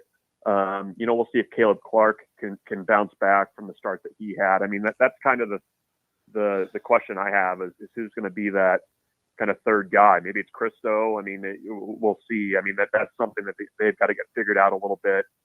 The bullpen piece of it too is interesting because, they went to a couple guys twice in a weekend, and, the second time around, guys weren't nearly as sharp as they had been the first time out. That's something I think you kind of have to figure out sometimes is, who's okay with coming back and pitching on a Sunday when you have to get out and having your pitches be as good as they can be or still getting outs when it's not. Are you describing a guy like Dice? Dice, I mean, Perry was kind of that way too. Yeah. I mean, I don't know that he was nearly as sharp on Sunday. So, I mean, that's something I think guys have to kind of learn, once they get into the season. I think the coaching staff has to be aware of those things, and kind of the order that they go. But that's kind of, one of my concerns. And, the not having Overbeek in there, he was great this past weekend in the field and at the plate. And, I don't know that there's a perfect option just kind of ready to slide in right behind him. So you're going to have to get that figured out too. Let me change gears real quick to hoops. And is there a guy that you kind of gravitated towards that you enjoy watching for Nebraska basketball? I mean, this one was easy for me. I went with Bryce Williams just because he's very unassuming, and I love his personality, and he's got a pretty full toolbox without getting a ton of ink, right? Is there a guy that you kind of gravitated towards? I mean, I would have said Williams. I mean, I think he's one of those guys where, like, he'll have a quiet first half, and he won't even kind of have a great second half or a loud second half, but you kind of look down at the stat sheet at, like, the under 4 media timeout, and he's got, like, 11 points and, like, 5 rebounds in the second half. Well, and the biggest shot that he hit last night was the pull-up off the bounce with not a rebounder in sight. He shot it like no big deal, and it silenced the crowd to kill the run. And it just looks like a bucket, right? It goes in the stat sheets as a made field goal. But I was like, who shoots that? Yeah. Well, he always seems to kind of have a knack late in games for making one, like, not even a scoring play. Like, that block last night was like a grown man block. With his left hand. Yeah. And I mean, he's made a few of those plays late in games in Big Ten play where you're kind of like, okay, this is the kind of guy that you go into the transfer portal to find. Like, you're trying to find somebody that's mature, that's been through it, that just makes those, like, mature veteran plays when you need it.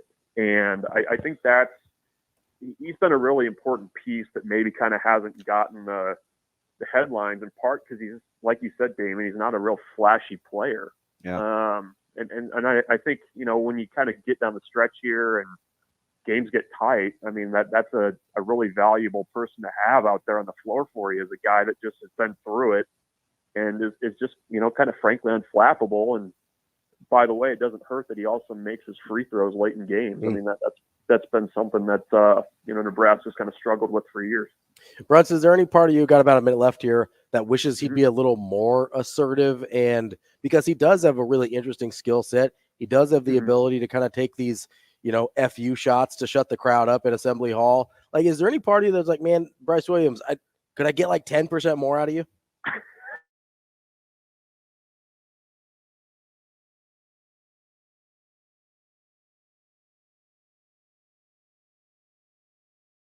Oh, no. Oh, okay. Like a little bit more aggression, like just a little bit more.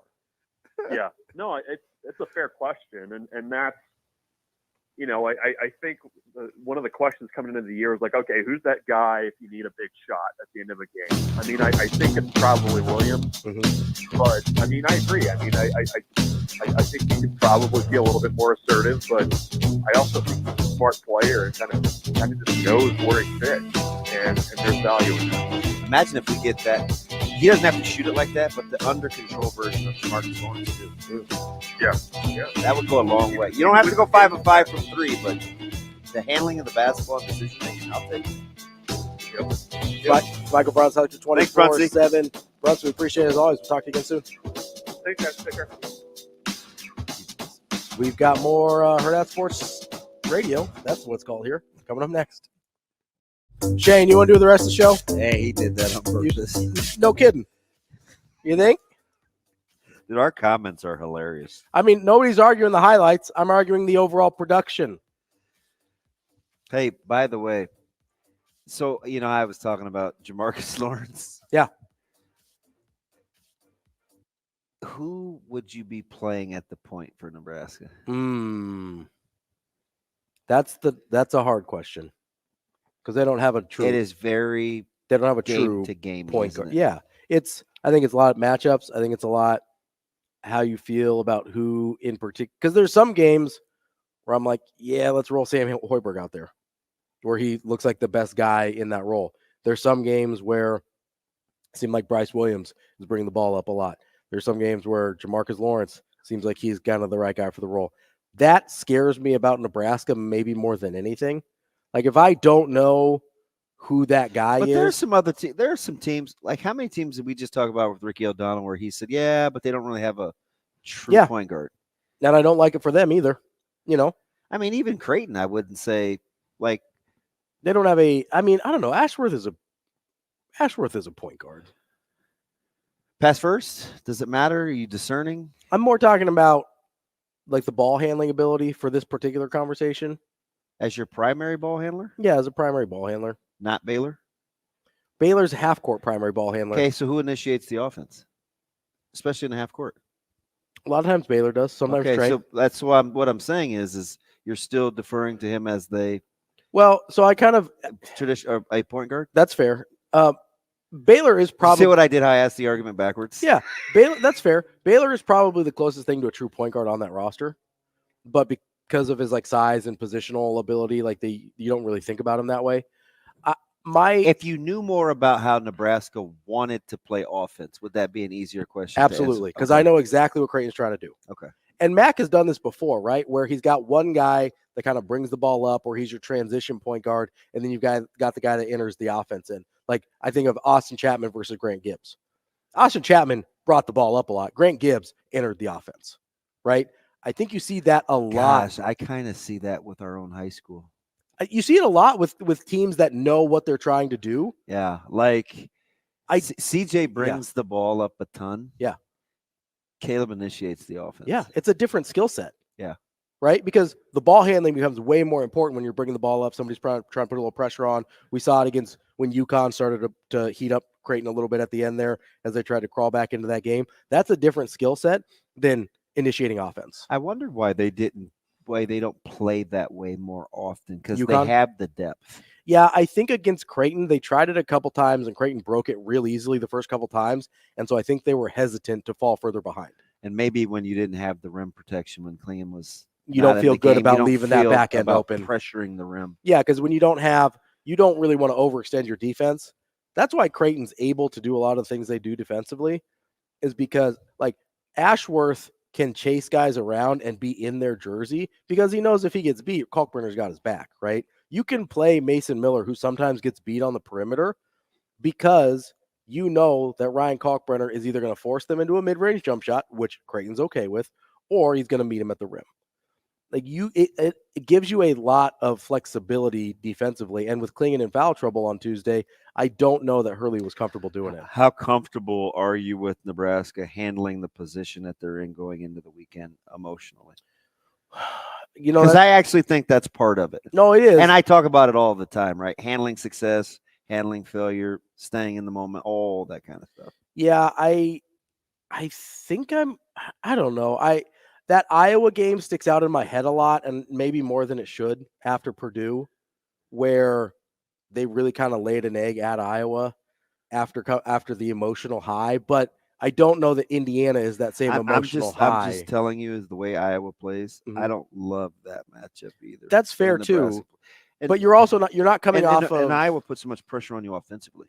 For sure. And Nebraska can't always keep up Yeah. offensively on that side of things. And, to argue against my own eyeball and what I'm seeing, the high coming off of Purdue is way different than – I don't even know if there is a high coming off of Indiana. See, I think people are afraid to say this, but I think Nebraska's a good basketball team.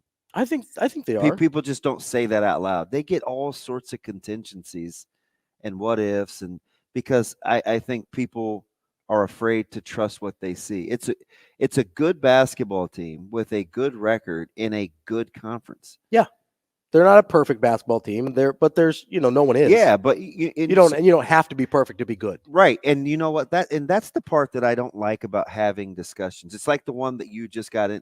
It's like what you've been saying.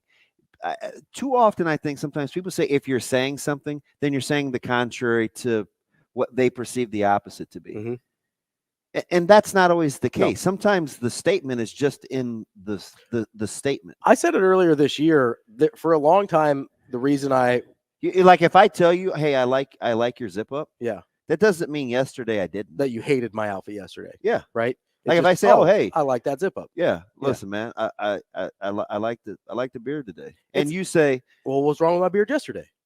You know what I mean? Like sometimes the statement is just in it's the statement. The Joe Pesci Goodfellas thing, right? If you say something about, where he says, hey, you're a funny guy. It's like, oh, I'm a clown. I am usually like you take this thing. Was that the bar scene when he ended up stomping the guy? Yeah. Yeah. People take this thing they take a comment that is not meant in a certain way.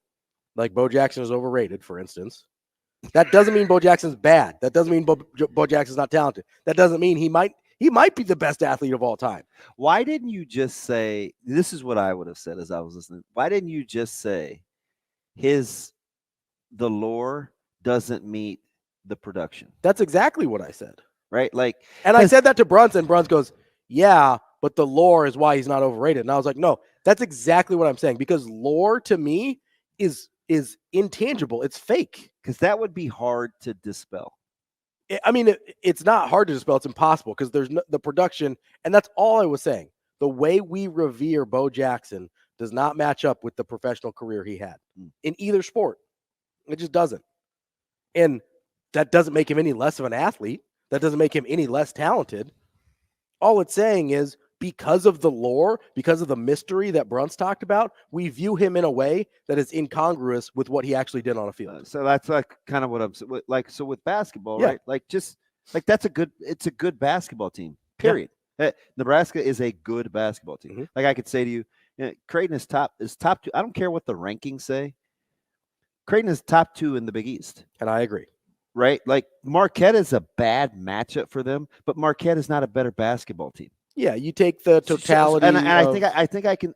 Like I feel comfortable with that. Well, and I said this. I don't know if it was last week or not, but there was a long time where I didn't like watching Nebraska basketball because they played bad basketball.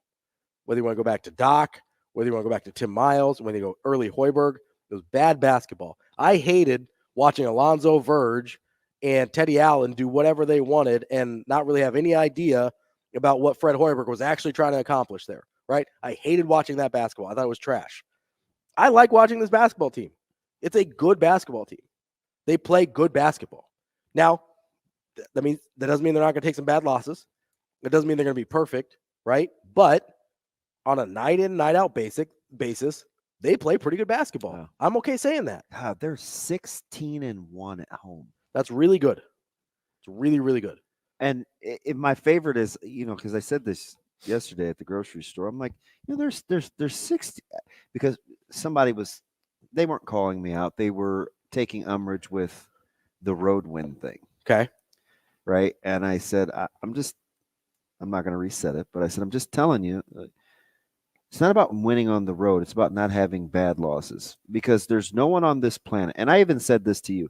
I will stop talking to you as a basketball guy or gal if you're telling me that somehow Nebraska is more validated after last night's win in Bloomington as a basketball team than the team that lost in Champaign. It makes no sense. No, I thought they played better in Champaign than they did last night. Understand the venue on the road, but you don't play it. You play neutral site games in March. Yeah, you do. So for people to speak that into existence, this doesn't happen and this doesn't happen and it's never happened before, that's okay. It's a trend, not a rule. So I'm not listening to that conversation. My whole point was, and I think we reached some common ground here. It's a good basketball team. It is a good basketball team. My point was the committee is often stupid, and they sometimes let the narrative speak louder than reality, and that's a problem. But new committees every year have a chance to reestablish. They sure do. I don't necessarily trust them to do that, though. That's, maybe I got trust issues. Maybe we need to talk through that in therapy. I don't know. Coming up next, I've got a Hurrdat hot seat question for DB that I want to get to. Wrapping up a fiery Thursday show here on Hurrdat Sports Radio, AM 590 ESPN Omaha, ESPN Tri-Cities, KFOR in Lincoln. That's DB. I'm Ravi Lulla. We are live from the Hurrdat Sports Bar and Grill, as well as on Twitter, Facebook, and YouTube. What's up, Shane? I blame Michigan Lance for all that. No, in his defense, he had to get out early. He would have argued with me, though. That's kind of what Michigan Lance does. Yeah. We'd had an argument about it, and he wouldn't agree with me, and that's fine. Because if we're being honest here, if we're being honest here, if you would have asked me that, I probably wouldn't say Bo Jackson. I probably wouldn't throw that out there first. There's not, listen, if you want to talk about just talent, you can throw Bo Jackson in basically whatever discussion you want to. If you're talking about just athletic ability, you can throw Bo Jackson into just about whatever conversation you want to. But we were talking about guys like Adrian Peterson. We were talking about guys like Barry Sanders and Marshall Faulk and all these guys who, by the way, all of whom blow Bo Jackson's production out of the water. Yeah. Right? And I say this over and over and over again, and I will die on this hill because it's true. Talent and production are not the same thing, because what people are enamored with is the lore, the mystery, the what if of Bo Jackson. What if he did play whole football seasons? What if he did just focus on one sport? What if he did not get injured?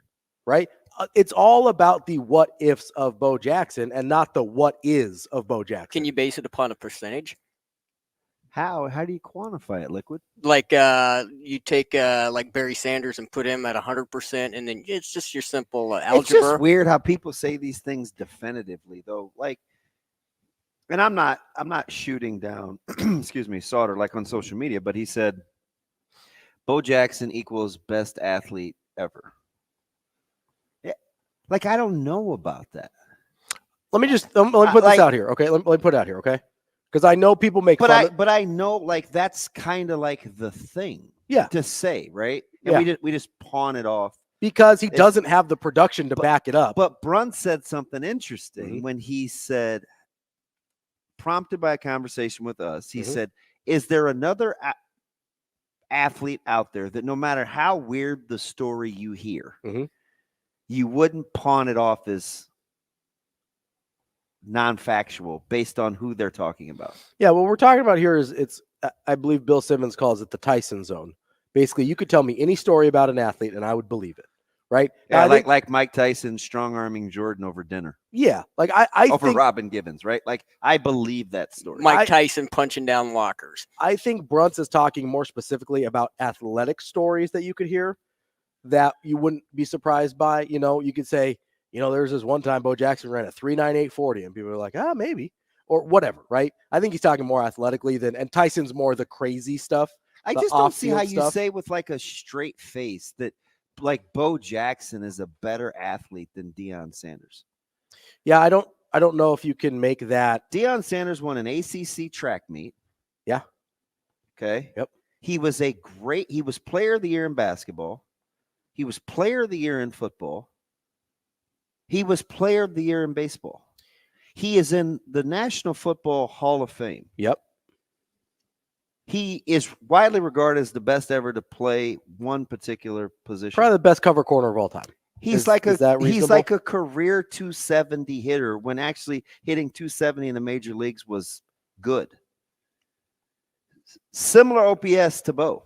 Yeah, I'm looking it up right now. Like we just say, and listen, I'm not here for Bo Jackson slander. I'm not trying to slander Bo Jackson. That's what I don't think people are understanding. I'm not trying to slander Bo Jackson. I'm trying to. What makes Bo Jackson a better athlete than Bob Gibson? Ooh, that's a good question. No, I'm dead serious. No, I am too. But why is Bo Jackson a better athlete than Bob Gibson? Because it's more recent. That's the only reason. That's what we're doing, right? That's what we're doing. Like this, Bob Gibson is a guy. Bob Gibson is a guy, and I'm talking the Johnny Rogers, the Sayers, the Roger Sayers, the Boozers, the Gibsons, the Bennings. Like when all these guys tell stories. Mm-hmm. Nobody, even like guys like Dwayne, like I'm talking about Omaha legends, Mm-hmm. right? When people tell stories about Bob Gibson, nobody goes, man, no way. Yeah, there's not a soul who thinks either A, overrated, or B, they don't believe the story. I think it is with Bo Jackson, though, is that it's the quantifier of so you have everything all the way down the line for baseball, for running, for football, like being able to run over somebody, being able to cut a corner, being able to go that fast, being able to break a bat over your head, being able to run up a wall, being able to hit the ball that far, being able to, I mean, he just there's a laundry list of stuff there. And what did it get him? Do. And what did it get him? It got him this conversation right now, still being talked about 35 years later. For no good reason, except for that we have this idea of him in our head.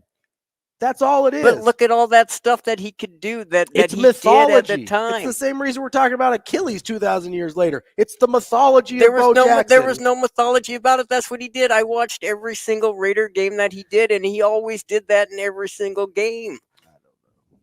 I don't buy. I don't. There wasn't a lot of games. I admit. I'm not so much arguing for or against Bo as much as I miffed at the thought process. I mean, so you're talking like that's what's kind of bugging me the most. Because I like to know how. It's just my personality. He could be in the. I want to know how people think. He could be way in left field, and he could throw a guy out at the plate, no problem.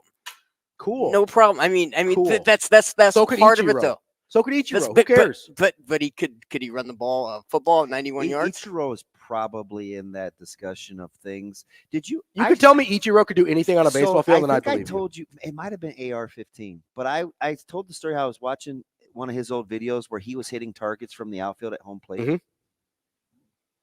Ichiro's unbelievable.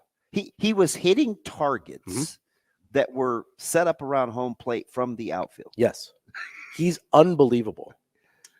But you could tell me anything about Ichiro on a baseball field. Now, it doesn't translate to other stuff. You can tell me anything about Ichiro on a baseball field. I believe it. Yeah, I would believe he is capable of doing. Just curious. Go ahead. Well, so I was going to bring up Wilt.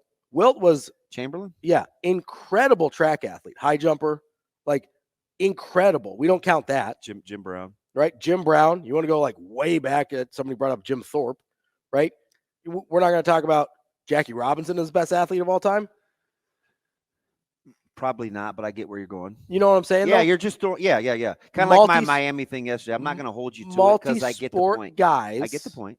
Right, but this guy who has dramatically less production than anybody we're talking about, just gets the nod as best athlete of all time. You know why? It's because our brains, and I'm not hating on anybody here, but our brains can't quantify the fact that he didn't produce more than he did as a professional athlete. So we have to label him with something else to justify what our eyes told us. What were you going to tell me about Dion?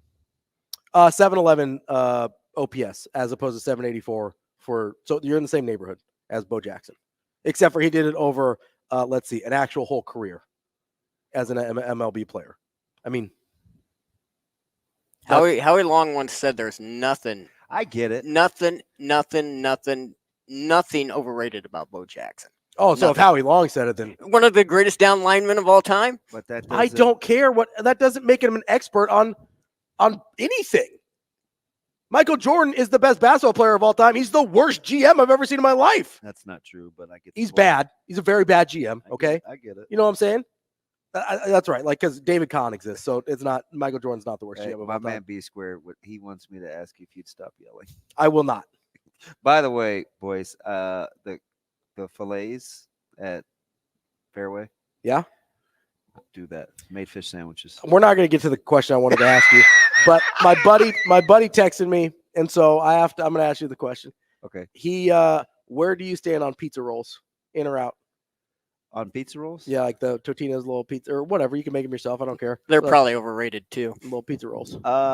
In on pizza rolls. In. I'm a little surprised because there's a little bread there. There's some carbs. For what they are, they're good though. For what they're are, tasty. Yeah, I'm not. Yeah. They will light your mouth on fire. Definitely not openly choosing it, but I'm not gonna. But if there's some pizza rolls around, you're like, I'll mess with that. That's not the kind of business I'd stand on. I would probably be more in on pizza rolls than out. Okay, all right, that's fair. Yeah, I'd eat fish sticks. My wife loves fish sticks. Yeah, I don't know what it is. I think it's like growing up Catholic. She was like, they would get, they Lent and whatever. And so she has this weird. I'll eat some bad food. It's just there's other things I would eat. But if I had to choose in or out, probably in on pizza rolls. All right, we got 90 seconds here. I have a different question for you. All right, so the lottery's at like $500 million, almost whatever, right? Yes. So I assume you'd be one of those people that if you win the lottery, you're not telling a soul. Not a soul. But what would the subtle signs be? Like, what are some things that if somebody knows you real well, I would move. You'd just be gone. Get out of here. Yeah. Like out of the city. Like, yes. Okay. I would move. You taking mom with you? Where are you going? She could do what she wants. Okay. I won't tell her what to do, but she could have whatever she wants. You give her the opportunity to be like, hey, do you want to be close to me? Do you not? Don't want to leave you hanging here, but you get out. Yeah. She's a creature of habit, so she won't ask for much. Yeah. And she'd probably pick to be around where as much of her family is. Yeah. I would not. Where are you going? Someplace where I could see orcas or sharks. It always comes back to the killer whales. My guy always wants to see some serial killers in the sea. That's what this is. Perfect hunting machine. Are you good? Not as much as dragonflies. I wouldn't get like a helicopter or a plane or anything. No. Mm-mm. I think I'd still do this. I want a self-contained where I wouldn't have to be around. You don't want to be around people anymore. If I didn't have to be if I just wanted to shut it down and hide out, I could. You don't want to be around people anymore. I'd build an underground bunker, oh boy. For sure. Is it Zuckerberg that has the fortress underground? Probably. I'd do that. I don't know. So you're gonna go full Zuckerberg on us? Is that what? I would still work. I would have to be productive. Yeah. You're gonna do the remote show from your bunker? Do you know how depressing it was to know that my daily accomplishments would either be getting groceries or paying bills? Hey, that was very sad. Gotta do what you gotta do. I was like, there's gotta be more to life than this. We're gonna wrap up the show the week next or tomorrow. I don't know. You're flustered. Bo Jackson, not that good.